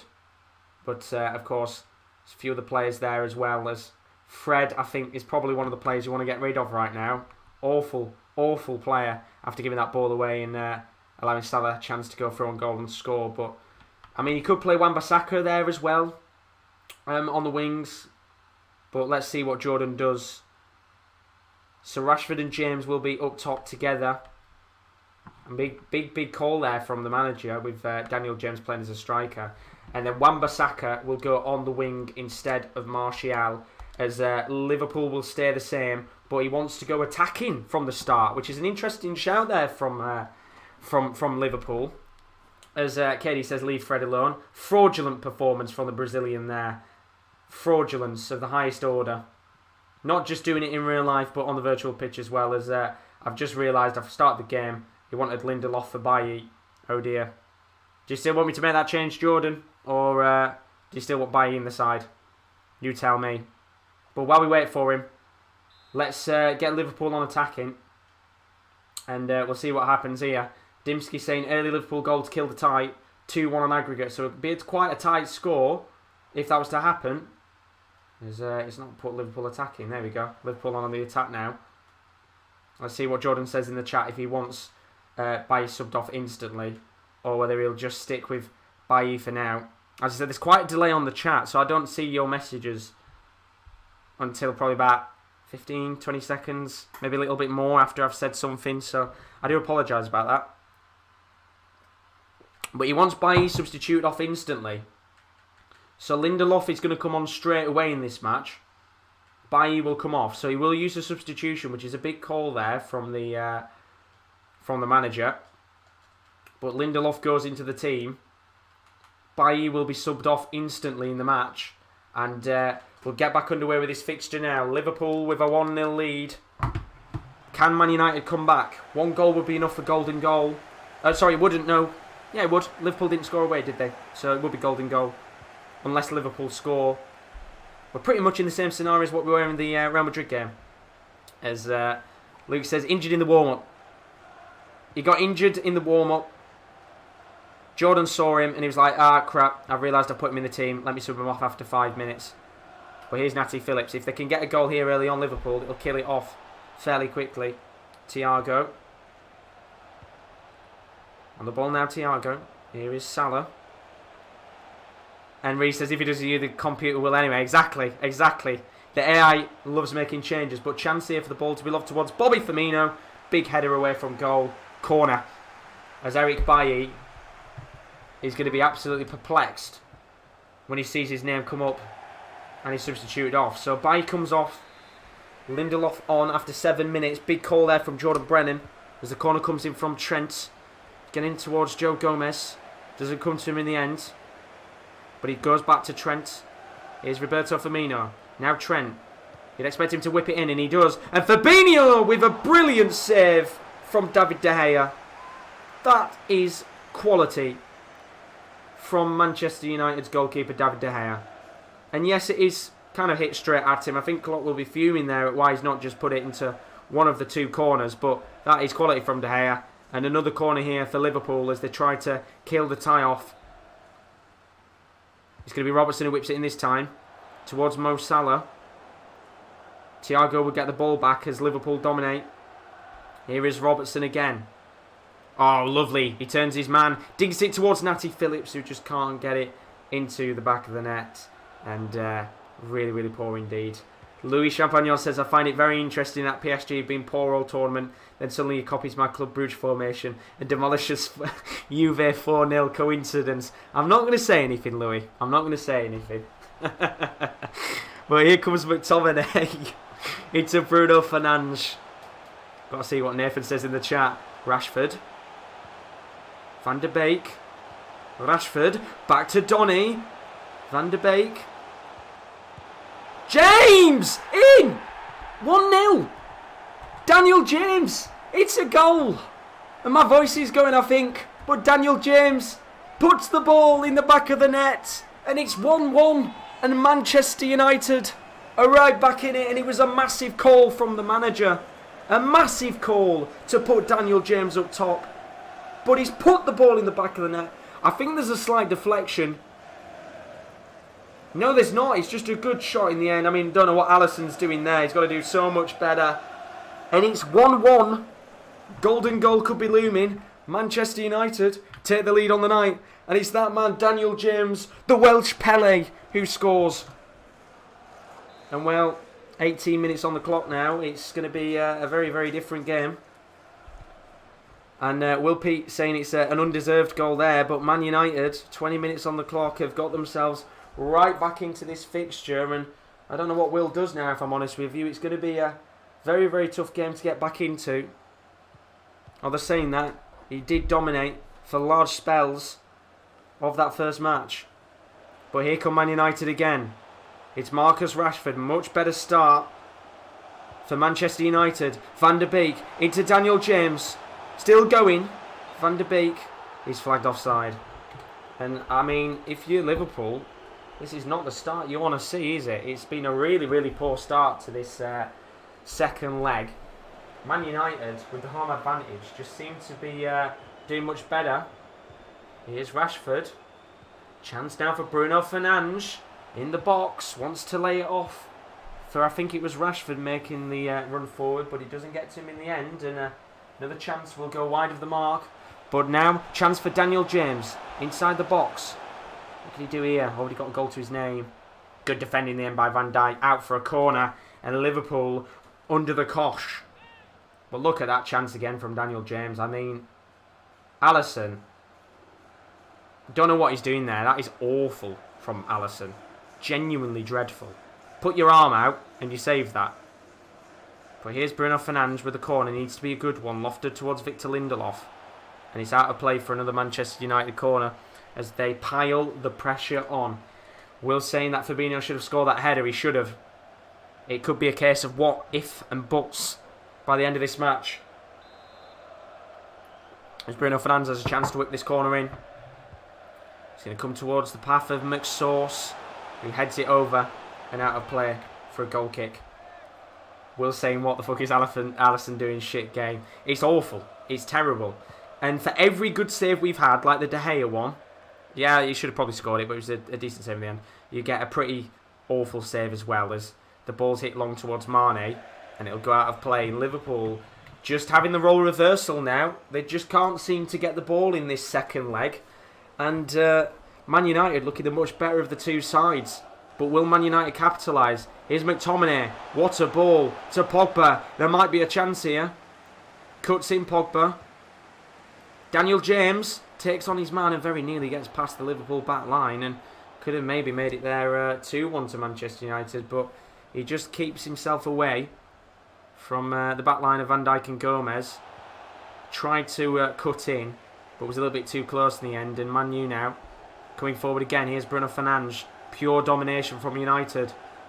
Lovely ball towards Pogba. Takes a touch. Pogba's in. Pogba puts it into the box, and Daniel James so nearly there to put it in the back of the net. And that would have been another chance in this game for Man U to make it 2-1. And the pressure is really beginning to build now for Liverpool. It feels like a case of maybe changing the system, I don't know. Holding on, as there's another corner for Man U, and it is literally all Manchester United. As Bruno whips it in towards the near post, and it's straight into the hands of Alisson, who this time makes a fairly comfortable save, and he'll boot the ball up the pitch there as we go to the final 5 minutes of the first half of the second leg. 1-1 as it currently stands. First goal came for Liverpool from Mohamed Salah in the first leg, but an instant reply in the second leg from Daniel James has put this game on a knife's edge as Liverpool look to come forward. Good defending, I think, by I think it was McSauce there for a second. Now here's Daniel James. Lofted ball long towards Pogba. Flicks it towards Rashford, who might have a chance here. Marcus Rashford takes on his man, but Van Dijk does really well and hoofs the ball away. Here's Lindelof with about 10 seconds left of the first half. 3 minutes of additional time. Ball will go out of play for a throw-in. Maybe one more chance to have a counter-attack. Here's Van de Beek. Pogba. Lovely ball to Van de Beek, who does get there, but mistake at the back. Rashford gets it. Gomez struggles. Corner for Man United, and what will surely be one of the last kicks of the first half of the second leg. This needs to be a good set piece from Bruno Fernandes. And the Portuguese playmaker stands over the corner, lobs it in. Harry Maguire gets there, and it got out of play for another corner. There'll be subs at half-time for Liverpool. Bruno Fernandes with another corner, whips it in towards Donny van de Beek. It's cleared, but comes down to Daniel James. Referee's still going to play on here, but James gives the ball away, and the referee will blow the whistle for half-time. What a game we have here. 1-1 as it stands in the match. It's only a 1-0 lead for Manchester United, but that's not going to be enough for either side, because if the score stays like this, we will be going to golden goal in this match. But there's a lot of work to do for Liverpool, who've been absolutely battered in the match. Look at that. I mean, they've had more possession, Liverpool, which is bonkers, but it doesn't feel like it. It feels like Man United have dominated the game as, well, Will's going to have to make some changes here. And look at that. Absolutely knackered with the system that they've got going on. But let's see what happens here for Will P. He's got a few players on the bench that could come on and maybe make a difference. He's got Henderson, he's got Keita, Shaqiri, Wijnaldum. Lots of different players that could make the difference in this match. But he needs a difference maker soon because we haven't seen anything of the front three so far. Natty Phillips, I don't know where he is. Haven't seen him. Not his best performance in a Liverpool shirt, now is it? As Fabinho will come off for Henderson. That is one of the changes that is going to be made.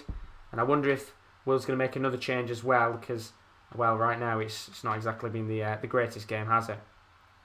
And Jordan Brennan, I think he'll be quite happy with his side so far, as Thiago will come off for Wijnaldum. So there's two changes for Liverpool in the midfield. Cavani's going to be coming on for Marcus Rashford, so a change from the Man United manager as well. And I mean, this is way better than the first leg, as Kyle has put, and I completely agree with him. It's been a brilliant, brilliant second leg, as Cavani will come on, Rashford comes off. Interesting call there. Rashford has had little chances in the game, but not really done much so far. And we will go back into the second leg. 1-0 as it stands.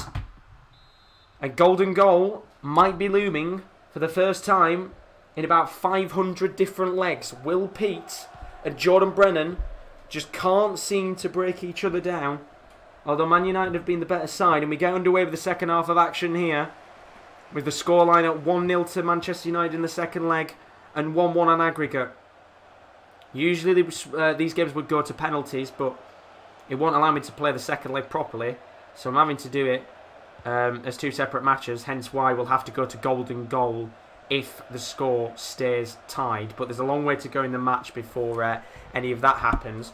And I've also been told by the Liverpool manager to take off the attacking play and go balanced as the Red Devils look to push forward in this match and maybe, just maybe, go on and win it and come back.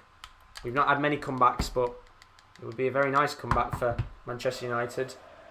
But all Liverpool need to do is score one. Long ball towards Cavani. Trent, poor ball away, and here's Daniel James. Got a chance to run at his man. Bruno Fernandes, good defending in the end from Henderson, who gets the ball back and now looks to push Liverpool up the pitch, but he just can't get the ball. Here's Wijnaldum, first touch of the game for the substitute. And you can see Liverpool's players starting to become tired. Firmino into Henderson. Of course, when you play the press, they're going to be so much more tired. Now Robertson, first chance maybe for Liverpool to come forward here. Plays it towards Mane. Back to Robertson. Here's Mane. Just cross it in. Is probably what will shine right now. Robertson. Just cross it. Oh, it's awful. Just cross it. Do something. There we go. Mane. Henderson. Oh no, back to Robertson again. Cross it. Oh my god, this is what I hate about the AI in this game. It's sad to say that Pez did cross it in the box there. It is Robertson again. Now back to Mane. Robertson. Do they know they've got to get a goal in this match? Mane. Out of play for a throw, and that's a real waste. And there'll be another change here. And this time it's going to be a change for Manchester United as Fred comes on for McTominay with half an hour left of the match. And Origi comes on for Nat Phillips as well. Here comes Bruno Fernandes. And look at him go. Bruno Fernandes still going. Will he cross it? Fernandes. Will he cross it? Plays it to Wan-Bissaka, who goes through on goal. And eventually it will go out of play for a corner. Another chance with a set piece for Manchester United. It's going to be Bruno Fernandes. Lob towards Donny van de Beek. Doesn't come out to him. At the edge of the box is Luke Shaw. Plays it to Harry Maguire. And Henderson tracks back and does really well to get the ball. And now there's a long ball here to Mohamed Salah. And this could be a good opportunity for Liverpool. What will Salah do here? Runs it back to Trent. Here's Wijnaldum. Firmino. Onside. Still going here. Very tired legs for Liverpool with 20 minutes left on the clock. Here's Salah. Now Trent. I hate this game for not crossing it in. This is why Pez is better for AI simulation, because they'd actually cross it in and that's a waste, and Salah gives the ball away as Man United play out from the back. Ball flicked towards Wan-Bissaka. Poor ball in the end, but somehow United have got it back. Here's Daniel James. 15 minutes left on the clock. He's going to play it to Fred. Oh no, Fred's giving the ball away again. Here comes Salah. Is it going to be a rinse and repeat?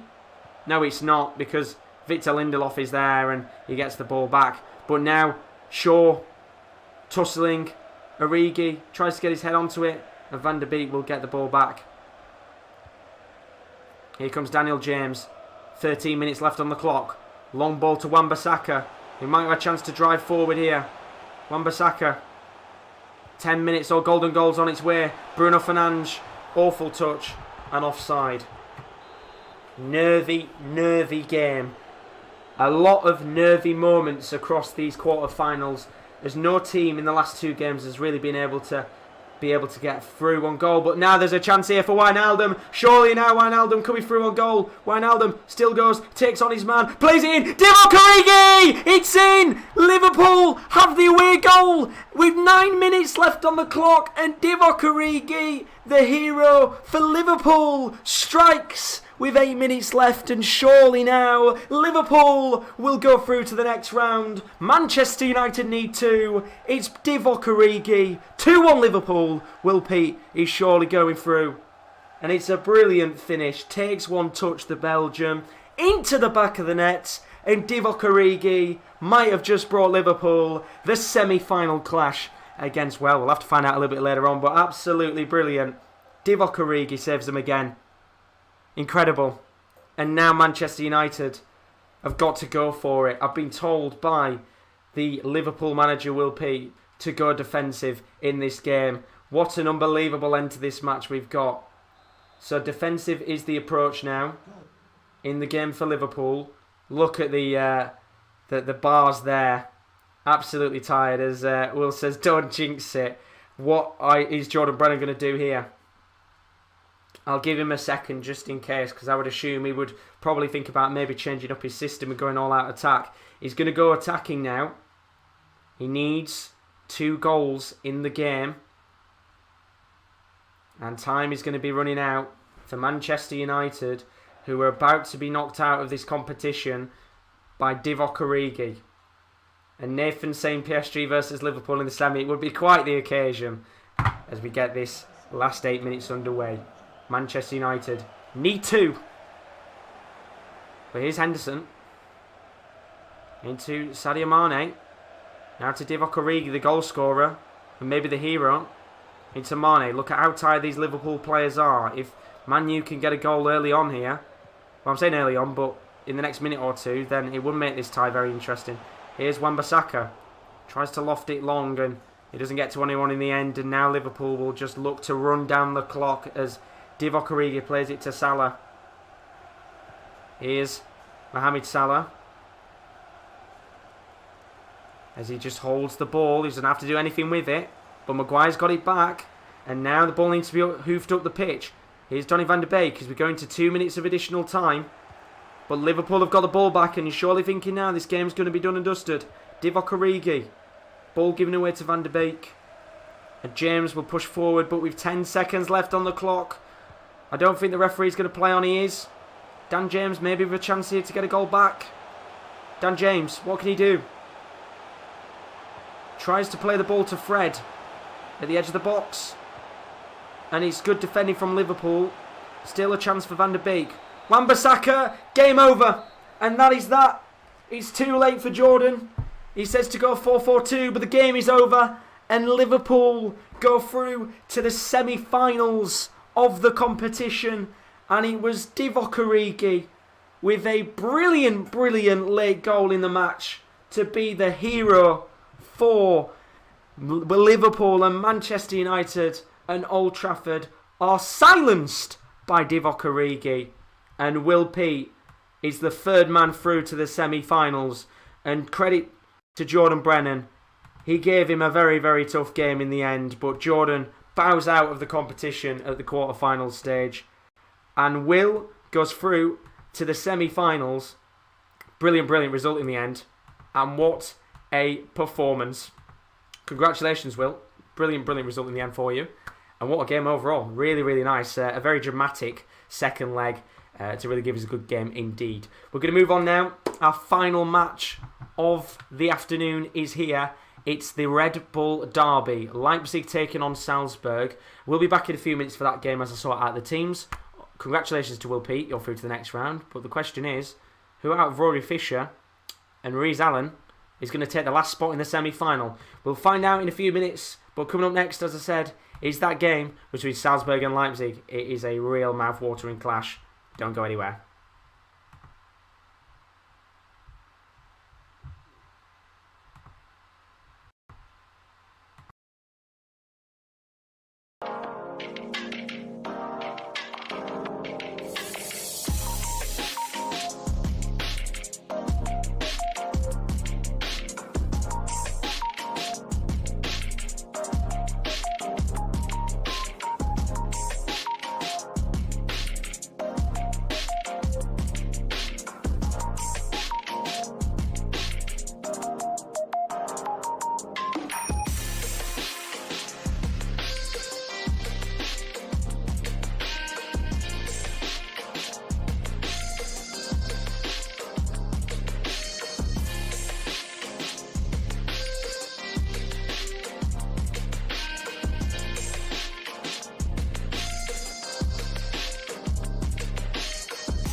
And so without further ado, we're into the last game of the afternoon. I hope you guys have enjoyed it so far. If you've missed the games, there's been some incredible matches across the board this afternoon in the Champions League Sim Tournament quarter-finals. To quickly run down the results for you, we had a first game of the afternoon even. It was PSG up against Juventus.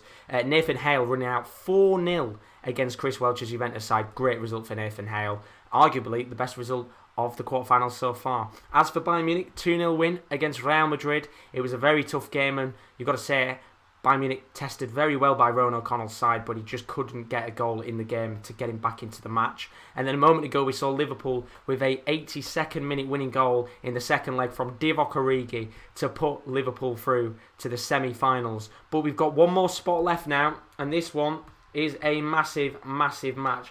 Both teams probably never expected to make it to this stage, but we have got a derby. Red Bull Leipzig versus Red Bull Salzburg. This is going to be a quality match. A clash of two sides with lots of young talent for the future. But the real question is, are we going to have a thriller on our hands? Neither manager has opted to change the system, which makes my life 100 times easier. And we'll go into this game as RB Salzburg take on Leipzig for the final match of the afternoon. Very best of luck to both managers. And I know, as I said before, if you were the Leipzig manager, Rees Allen will be absolutely buzzing with how his team have played in this tournament so far. And most of all, I think he'll be quite buzzing with how his team has had draws. First match, they played up against Dynamo Kiev. Really good draw for them. Second match against Lokomotiv Moscow, which, considering some of the big teams left in the competition, I think those were the two sides I think a lot of people were looking to get in the draw. And then now, he gets a really nice draw against RB Leipzig, who, look, for me, I think are an outsider shout to maybe go on and win this competition.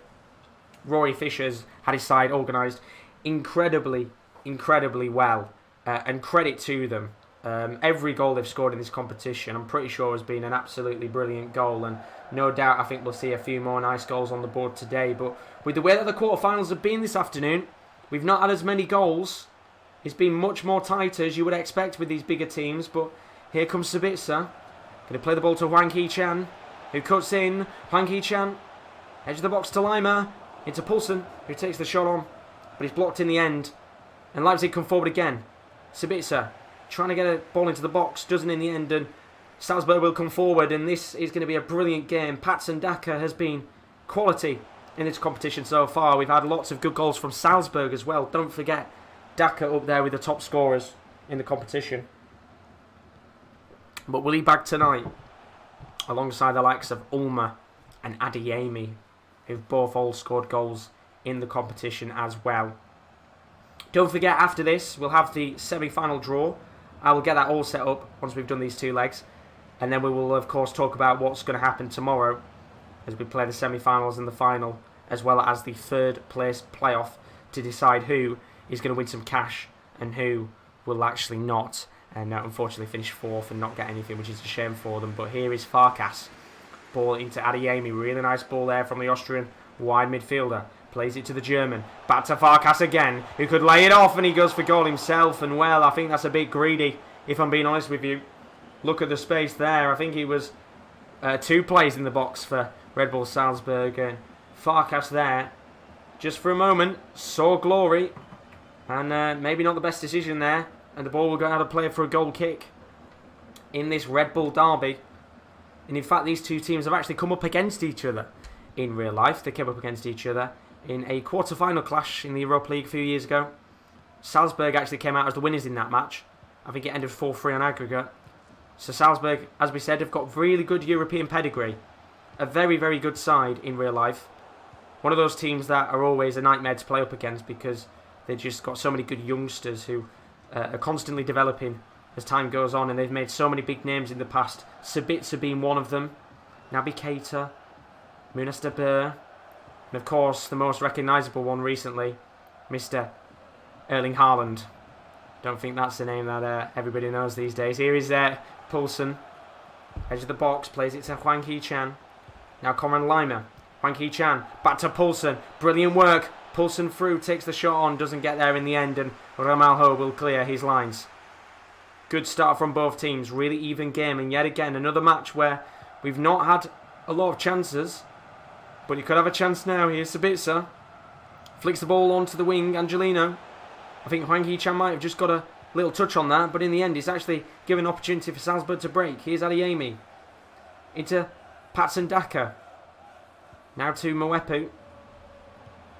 And Salzburg looking to drive forward. They've scored a lot of goals in this competition. They scored 6 in the last round, Salzburg.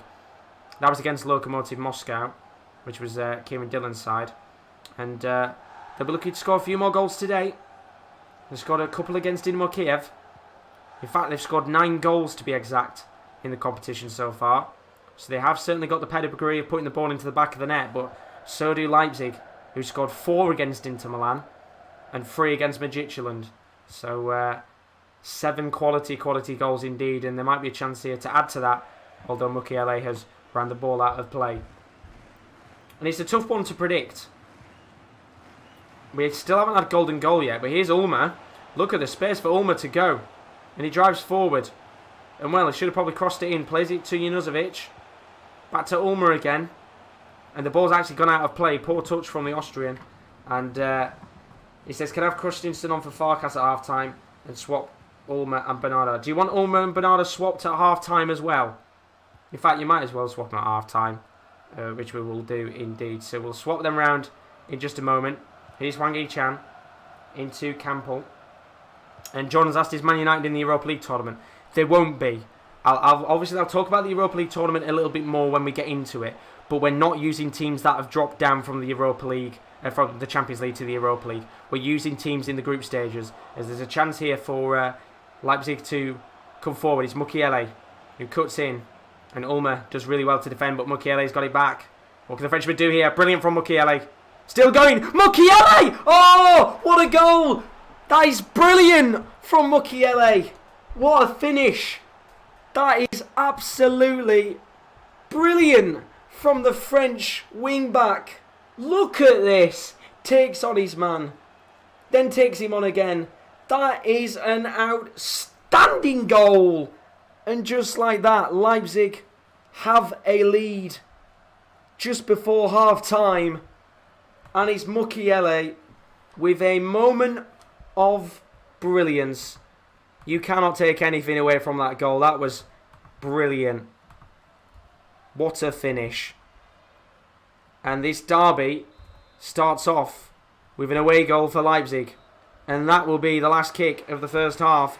And at half-time, it's going to be 1-0 to RB Leipzig. Mukiele with a moment of brilliance. He danced around the Salzburg defence. And he did it with some class and style. As Reece Allen says to go for a 3-2-5. Right mid and left mid as right wing and left wingers, please. So these are going to push up the pitch a little bit more now. So what we'll do here is we'll just push them up as the left winger and the right winger. And then, as we said before, Bernardo and Ulmer are going to swap positions. And then Farkas will come off for Christensen. So that is the change for Red Bull Salzburg. Leipzig, I assume, would be quite happy to continue on. But what a finish from Mukiele. Brilliance from the Frenchman as we get underway with the second half. And Leipzig, who just don't seem to be scoring rubbish goals right now, bag another quality goal as we have that substitution there for Red Bull Salzburg. So what will the Austrian team do here? They've not had a position in the match where they've been down in a game. They've always been leading, so for the first time in the competition, they're going to have to come back in the match. And it's always going to be tough to come back against this Leipzig side as the ball is lofted into the box towards Hwang Hee-chan, but Stankovic makes the save, and he'll hoof the ball long. But it'll come back here for Leipzig again. Here's Campbell into Mukiele, the goal scorer. Now Hwang Hee-chan gets into the box, and that will go out of play for a corner. And I tell you, this Leipzig team, they're so organised. Rory Fisher has got something going on with them as the corner's going to be lobbed into the box. Stankovic will punch it away. And Klosterman will keep the ball in. Here's Sabitzer. Good defending at the back there from Salzburg. But they've given the ball away now. Here's Poulsen. What can you do on the left wing? Into Angelino. Still going Angelino. Space for Hwang Yi-chan. Takes it down. Forsberg. Mukiele! Good save, Stankovic. Back to Forsberg. Goal. 2-0. And just like that, Leipzig are 2 to the good. And Mukiele is having the game of his life. And it was a brilliant save from Stankovic even. Look at that. Really good save. It comes back to Forsberg. And he couldn't save it again. And now, Leipzig have a 2-0 lead in the tie. As there is going to be a change. And I think I'll probably just make it for you now, if I'm honest. You want to have that change as Okafor will come on the left wing. And surely Rory Fisher will be finding himself in a very good position to go through to the next round. But you never know. It could be a very good chance here for the likes of Okafor and Christensen to get themselves back into the match. Just change that tactic up there, just in case you do want to go on the all-out attack. Make sure that these players are a little bit further up the pitch. My voice is going, yes. I guess that's what happens when you do about 15 hours of streaming. But RB Leipzig, 2-0 to the good. What can they do here? Plenty of time in the match. Plenty of time as we get back into the game. So changes there from Leipzig. But what a finish. Maybe not one of the better goals that Rory Fisher scored in this competition with his side. But there will be a change here as Soloff comes onto the pitch. And I've been told by the Salzburg manager to go all-out attack. So Salzburg going for it now with the 3-2-5. And that is what they will do. Big, big moments in the game you feel now. Salzburg desperately need to get a goal on the board because 2 away goals is going to be catastrophic if Leipzig continue on and bag a few more. Maybe even if Salzburg can get one back, that would make things a lot more interesting. But they need to make sure Leipzig don't score, and that's been their problem. Leipzig know how to score and know how to do really well. As Bernaldo says, Midtjylland send their graces to Leipzig. The Wolves are with them. Hope you're all good, Bernaldo, my friend. As they are 2-0 up as it currently stands. And time is going to be of the essence for Salzburg. But there's a chance here again for Leipzig to come forward. But Mukiele, a little bit too heavy there with the ball. And it will go out of play for a goal kick. But what a performance from Mukiele. I mean, it's pure brilliance, isn't it? From the Frenchman. As I think Koita might have just come on for Adeyemi. And then Nkunku comes on for Sabitzer. And that'll be a free kick for Salzburg. No, free kick for Leipzig, actually, the referee's given. So with half an hour left on the clock, Klosterman going to hoof it long. Ulmer gets the ball back. Here's Daka. Not had the greatest of games so far, but still lots of time to get a goal back on the board. Here's Junuzovic. Need to Christensen. Now to Solé. Here's Moepu. Dinks it towards Christensen. Lovely touch. Junuzovic.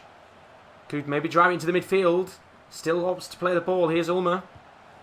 Lovely work. Daka. Needs someone to make a run. Plays it to Berisha, the substitute. Daka. To Moepu. Really nice football, but not doing much with it. And you feel like they're going further and further away from the goal. Here's Junuzovic. Now Daka. Junuzovic. Berisha.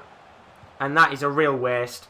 A real waste from RB Salzburg, and now Leipzig will come forward. Here is Soloff, the substitute, into Mukiele, who's had an absolutely outstanding performance, and he drives forward again. Mukiele cuts in. Is he going to go for it again? Good defending by Woba, who gets the ball back, and now Salzburg need to push up the pitch and fast. And there'll be no Okafor on the left wing, lots of space to run into, and if the AI was normal, it would whip it in, and it does. Try to get it broad towards Berisha. Good defending from RB Leipzig. And Mukiele gets the ball back. 14 minutes left on the clock. Here's Mukiele, who's given everything in this match with a goal and a half assist, isn't it? It was more the goalkeeper who assisted to Forsberg. Here's Soloff. Into Poulsen. Now Nkunku. Looks to get around his man. Plays it to Angelino, who goes for I think he was going to pass it back there to Nkunku, but it comes off the Salzburg defender and out of play for a corner.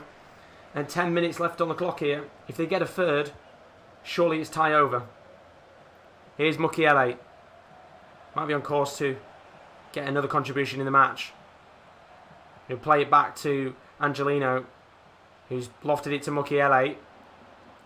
Going to drive forward Mukiele. He's been a nightmare to defend against. He's everywhere on the pitch right now. Nkunku into the path of Soloff. Heavy touch. Good save, Stankovic. And now a chance maybe for Okafor to bring this side forward. Here's Ulmer. Now to Okafor. And Salzburg with 6 minutes left here. Need to get something fast. Here's Junuzovic. Lots of space in the midfield. Plays it to Ulmer. Now Junuzovic. I tell you what, for a team that's supposed to be on all that attack, there's no urgency from Junuzovic to play the ball, is he? Ulmer. Mwepu. Now Daka. Plays it to Berisha. Chance for Berisha. Mergim. Poor. Still got a chance. Takes on the shot again. Blocked. Kanate gets the ball back and another chance for Salzburg goes wide of the mark. And Mergim Berisha should have done so much better there. He could have easily gotten a goal back on the board for the home side. And with 2 minutes left on the clock, here comes Angelino. A third goal would really kill the tie-off. Soloff into Angelino. Good touch from the Spaniard. Good defending from Salzburg. And maybe one more chance if the referee allows it. Mwepu plays it to Mergim Berisha. Now a chance for Daka, who's got to take on his man, but the referee will blow the whistle for full time in this first leg of the match. And Leipzig find themselves 2-0 to the good.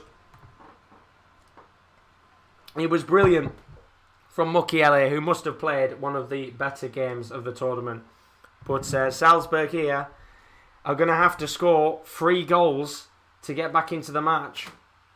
And it's going to be a lot of work for them to do. Well, 2 goals, in the match, because they're the away team now, aren't they, Salzburg?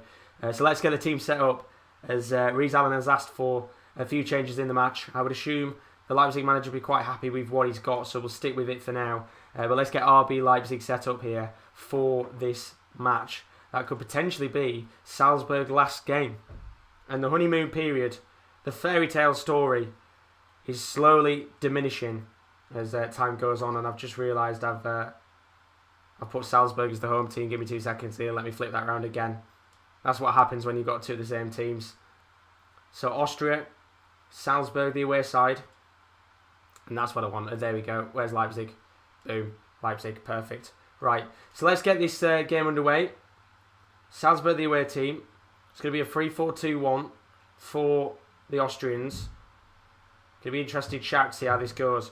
So it's going to be Christiansen to start. And Valci as a centre-back for Sole. So Valci will come in. And Christiansen will start. I'm guessing you want it kind of like this. Is that how you want it? I guess you could even play Okafor. I'll let Rees decide what he wants to do here. But let's get the aggregate score on the screen. There we go. 2-0 to the home team. 2 goals would be enough to send it to golden goal. 3 to win it. Well, let's see what the manager does here. So, Christensen over Farkas. And I'd assume he's probably not going to want to make many other changes. Of course, he's got Okafor on the bench, Berisha. And not really many players in terms of the actual reserve side of stuff. But let's see what he could do here as the game continues on. I think Rees might be happy with that. I will give him a second, of course, just to make sure. And while he does that, so he's going to want Okafor over Bernardo, which will make that change in a second. But let's get his side set up with a 3-4-2-1 across all of the tactics. And then we'll get the game underway. Very best of luck to both managers in our final game of the afternoon. A 3-4-2-1 for the manager. Let's get the defensive one set up as well in a 3-4-2-1.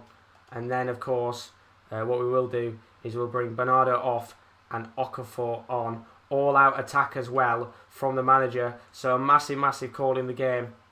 And we'll get it underway. Score predictions in the chat for this one. Leipzig against Salzburg. This is going to be a tricky, tricky match to call. We haven't had many comebacks. 2 goals needed here for Salzburg to take it to extra time. To golden goal even. 3 goals to win it. And let's get this match underway. Ultra attacking. very best of luck. And we are about to get underway with the last quarter-final of the afternoon. And we're off. Well, this is a massive, massive game in the complexion of the semi-finals. There's one spot available left. And it's looking like he's going Rory Fisher's way so far. But who knows what will happen as Salzburg go on the attack. But here is Leipzig first. It's going to be Mukiele, the man who put in a performance and a half in the first leg. He's going to have to do it again if he wants Leipzig to go through to the next round. Here's Kevin Campbell on the ball. A goal here early on for the away side. Sorry, home team would kill this game off very quickly. As the referee's going to give a free kick here. And a chance for Leipzig to kill this off within 5 minutes. It's going to be Angelino on the free kick. Lofts it into the box towards Lima, who gets his head onto it, but Okafor gets it back. And there's no one up top right now for Red Bull Salzburg. This has got to be a big, big fixture. And they don't need to allow Leipzig to get a goal. There's a chance here for Hwang Hee-chan. And it's game over.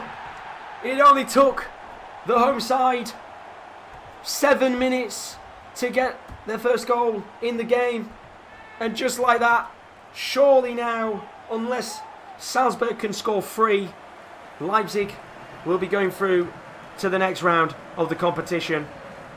And it's brilliant work from Rory Fisher's side. It's Hwang Hee-chan, the South Korean, who gets the goal.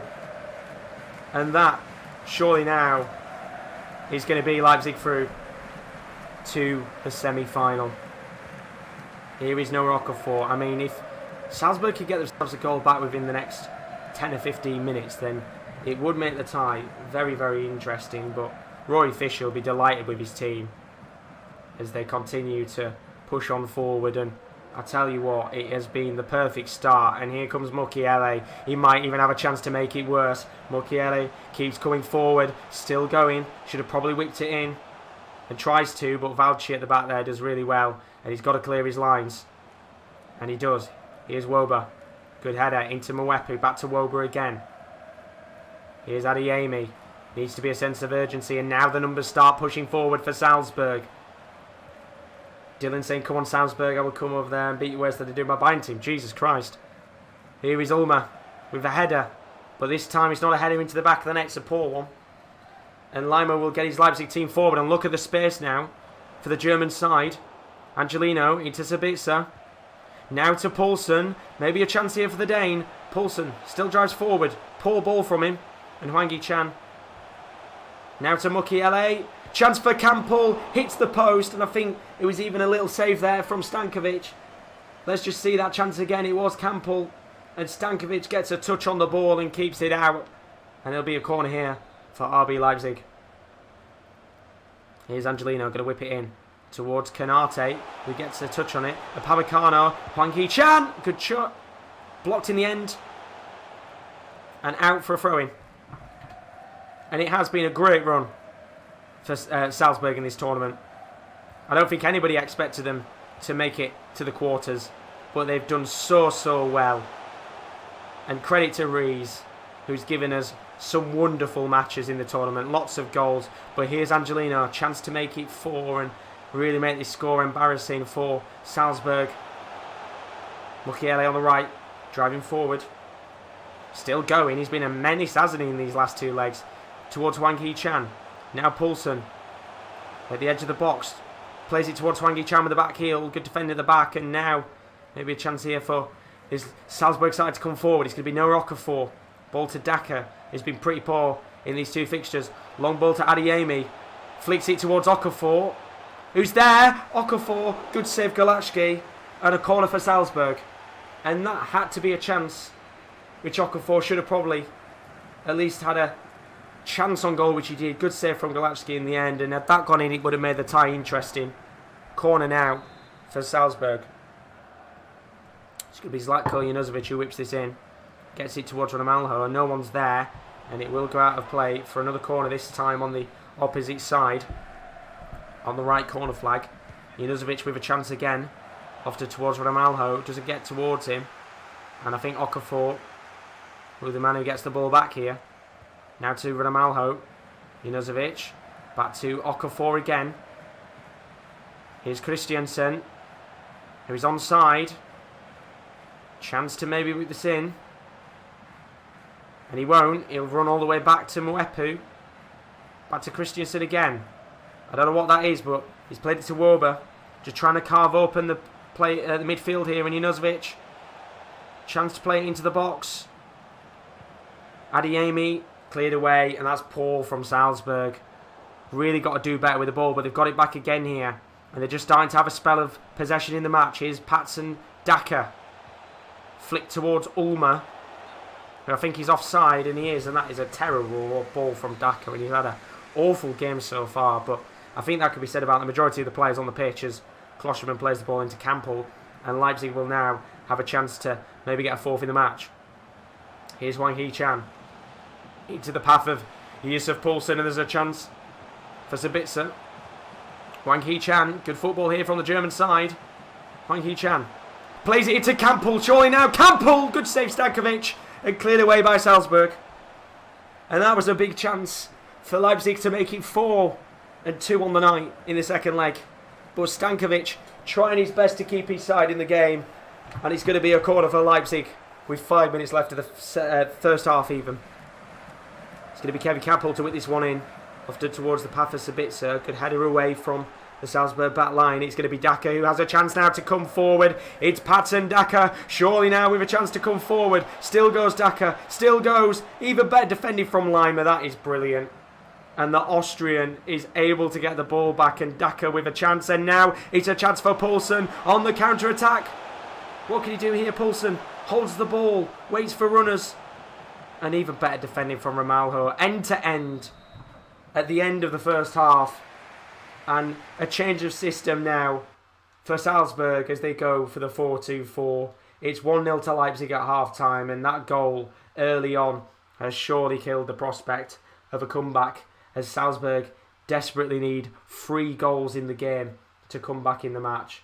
He's going to go for a 4-2-4 now, which means that's how it would play in game. And I don't know what you want to do here in terms of the substitutions and stuff, but we will wait for a second to see if those subs are going to be made. Don't forget, we will have the semi-final draw coming up right after this match. There'll be about a 2-minute break. We'll get that draw set up, and then we'll get ourselves, of course, ready for that draw. Some big teams left in the competition. PSG, Liverpool. Of course, we've also got left in the competition at Bayern Munich, and then either Leipzig or Salzburg. So there will be 4-2-4 here. That's going to be the system that they play. And they've got to go for it. And you can't blame Rees for changing the system up slightly. So 4-2-4 here. Salzburg need 3. Can they do it? It'd be the most unbelievable comeback of the tournament. We've seen some teams try their hardest to come back in games. But this has to be an immaculate 45 minutes for Salzburg if they've got any hope of coming back in the match. Here's Adeyemi, who very nearly gives the ball away but does well to hold the ball to German. Here he is now on the ball. Not really got anybody near him apart from Patson Daka. Lots of space, which he's going to drive into. Still got no one really near him. Plays it to Mwepu in the end. Does really well. Here's Junozovic. Plays it to Ulmer on the left-hand side of the pitch. Of course, Ulmer scoring a goal in the last match. Lofted ball towards Daka. Good header away from Upamecano. And now maybe a chance here for RB Leipzig to come forward and really kill the tie off once and for all. It's a ball towards Mukiele on the right-hand side of the pitch. Marauding one forward from Campbell. Back to Mukiele again. Now Campbell on the left wing. What can he do? Mukiele can drive in towards the box. Back to Campbell, but the flag will be up for offside. That's a poor pass from the French wing-back who's had a stellar 2 legs in an RB Leipzig shirt. And we'll have the change. Wang Hee-chan coming off. Solov coming on. And Mergin Berisha coming off Adeyemi. He needs to do much better. As there's a long ball flicked towards No Rocafort. He will get there. What can the Swiss winger do? Plays the ball to Ulmer. He will drive forward. Here's Ulmer. Now Junozovic. I don't know why players won't cross in, although Junuzovic has. Plays it towards Daka. Doesn't get to him in the end. Sabitzer will clear his lines. Here is Poulsen. Into Lima. Now Sorloth, the substitute, who will be hungry to get himself a goal in this game. Salzburg at the back. Getting themselves the ball. Here's Valci. And that is poor. I mean, going to be a change here. The sense of desperation not really being shown as Benjamin Henriks will come on for Mukiele. What a performance from the Frenchman in the space of the two legs. And here is Mwepu. Ball lofted towards Mergin Berisha. Might have a chance here, but what? That is quality defending at the back from Upamecano. What a block from the Frenchman to stop Mergin Berisha from having a chance. It really should have been an opportunity for Salzburg, but this Leipzig defence is so organised. And they might be going through to the semi-final here. Long ball lofted towards Henriks, but it doesn't come to anything in the end. And with 23 minutes left on the clock, it's still 1-0 as ENQUIRIES will come on for Konrad Laimer. Here is Ulmer. Now into Okafor. Plays the ball towards Daka, who is onside. What can Daka do here? Plays the ball to Ulmer. And it's poor from Ulmer. And I tell you what, with 20 minutes left on the clock now, you would be feeling like Leipzig are going through. And here's the long ball to Benjamin Henriks, who's fresh onto the pitch, full of energy. What can the German do? Henriks, lofted ball towards the path of Sorloth. And that is that. It's game over. And it's actually Sabitzer, not Sorloth. And he's 4-0 now on the night. And for once, a cross is whipped into the box. Sabitzer gets there, and my voice is completely gone, I'm not going to lie. Sabitzer with the goal. It's 4-0. And RB Leipzig are through to the semi-finals of the Champions League sim. And it's a brilliant, brilliant header. I mean, it's awful keeping from Stankovic. When you see it back, Rees is not going to be happy, but what a finish. And that is that. 4-0 on the night. Rory is through to the semi-final, and the Salzburg fairy tale story is going to be ending here. And honestly, fair play to Rees. He was given what would probably be seen as the short end of the straw in getting Salzburg, but he has tried everything in this competition to get them as far as they possibly can, and a quarter-final is no mean feat for the Austrian side, as there's a chance here for this to get even worse on the night. Here is Poulsen. Just going to run around the pitch now. Sabitzer into Canate. And I mean, Rory's team just can't stop scoring. And I mean, him and PSG were the two most convincing games of the semi-final. But he could get even more convincing, because here comes Henriks driving into the midfield. Plays it to Poulsen. Takes a touch. Poulsen goes for goal, and Stankovic makes the save. And with 8 minutes left on the clock now, if you're the Salzburg manager, you're just hoping that the clock runs down, or you can get yourself a consolation goal in the match. Here's Okafor into Mergin Berisha. Lofted long to Christiansen, who keeps the ball in. Hoofs it up to Daka. And it's out for a corner for Salzburg, and a chance maybe to get them a consolation goal. The goalkeeper's up. I don't know why the keeper's up, but he's up for it. It comes towards Stankovic, saved by Gulacki, and a penalty for Salzburg. And well, it's a chance for a consolation goal, and the goalkeeper was up for it. I've got no idea why he is, but he's up anyway. And that will be a penalty for Salzburg, and a chance maybe to get a consolation goal in the match. And a chance for Patson Daka to add one more goal to his name. And Daka steps up from the spot. And that is the worst penalty I have seen in this tournament. I don't know what he's thinking there, going for the Panenka, but he does. And that is awful from Daka. And now it might actually lead to a counter-attack. Here's Poulsen into Nkunku. Now Campbell, Poulsen again. Comes forward, Henriks.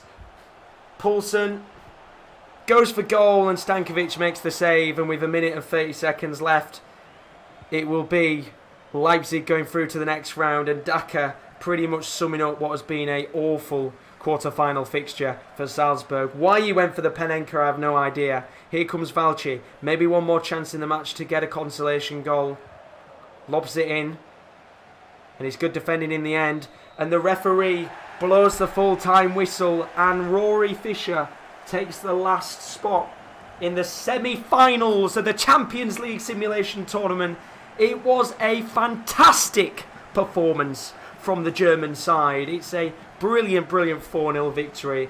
And all I can say is who's going to stop Leipzig as they continue to run dominant in their fixtures. And at the end of that match, it's RB Leipzig 4, Salzburg 3, and the dream ends, unfortunately, for Rees Allen. And credit to him. He tried so hard to get to that semi-final. But when you've got arrogant players like Daka trying to Panenka penalties, it just wasn't going to be Salzburg's night. And that is the quarterfinals done and dusted. Do not go anywhere. The semi-final draw will be coming up in about 2 minutes' time. We've got 4 teams left in the competition. Liverpool, PSG, Bayern Munich, and of course, RB Leipzig. But who's going to be going through to the next round? We'll be back in 2 minutes. I'm going to go and settle the draw, and then we'll have that game underway. Do not go anywhere. It's going to be a good semi-final draw. Back in 2.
And so it's the moment, I think, that all 4 of the managers left in the competition have waited for. This is it. It's the semi-final draw for the UEFA Champions League Sim Tournament.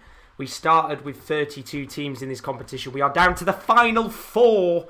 Who's going to win the competition? We've got 4 brilliant teams left. PSG, Bayern, Liverpool and Leipzig. It's Dylan Cleary, it's Nathan Hale, it's Rory Fisher and Will Peat are the 4 that left in this competition. The question is, who is going to go home with a cash prize? Because one of you isn't. 3 of you are. You are 1 step away from some money, my friends. And the real question is, of course, who is going to face up against who? If you missed today's games, where have you been? Brilliant matches across the board. Just to quickly run down those quarter-final results again. PSG with a 4-0 win over Juventus. Bayern Munich with a 2-0 win over Real Madrid. Liverpool with a 2-1 victory over Manchester United. And of course Leipzig with a 4-0 win in the Red Bull Derby. So without further ado, we're going to do the draw now. Just to let you guys know, the semi-finals will be taking place tomorrow afternoon. And then we're going to have the final and the 3rd place playoff in the evening on Monday night. So these games will be coming up in the afternoon from 12 p.m. UK time on Monday. So you don't want to miss out on these games. Without further ado, just to confirm, can you guys in a moment see, just get it up, the draw on the screen? Just to clarify, can you guys see it? Do tell me in the chat yes or no, and if you can, then we will get that draw underway in just a moment's time. But I've seen you guys put your prediction in the chat. Nathan says he wants Liverpool in the semi-final. Would prefer Leipzig if Will wasn't managing Liverpool. Carl's put my prediction is Bayern versus Liverpool and Leipzig versus PSG. That'd be two very good games indeed. But Nathan thinks he's going to get Bayern in the next round. So, very best of luck to all the 4 managers left in the competition. Unfortunately, every one of you isn't going to come out with some money, but you're all nearly there. And let's get this draw underway. Game number 1, which we played in the afternoon, first match, is going to be the following game. And the first team out of the draw, for once in his life, I think Dylan Cleary will be happy with that. Bayern Munich with the home advantage, of course, coming through today in a very, very tough clash up against Ronald O'Connell's Real Madrid side. But he made it through.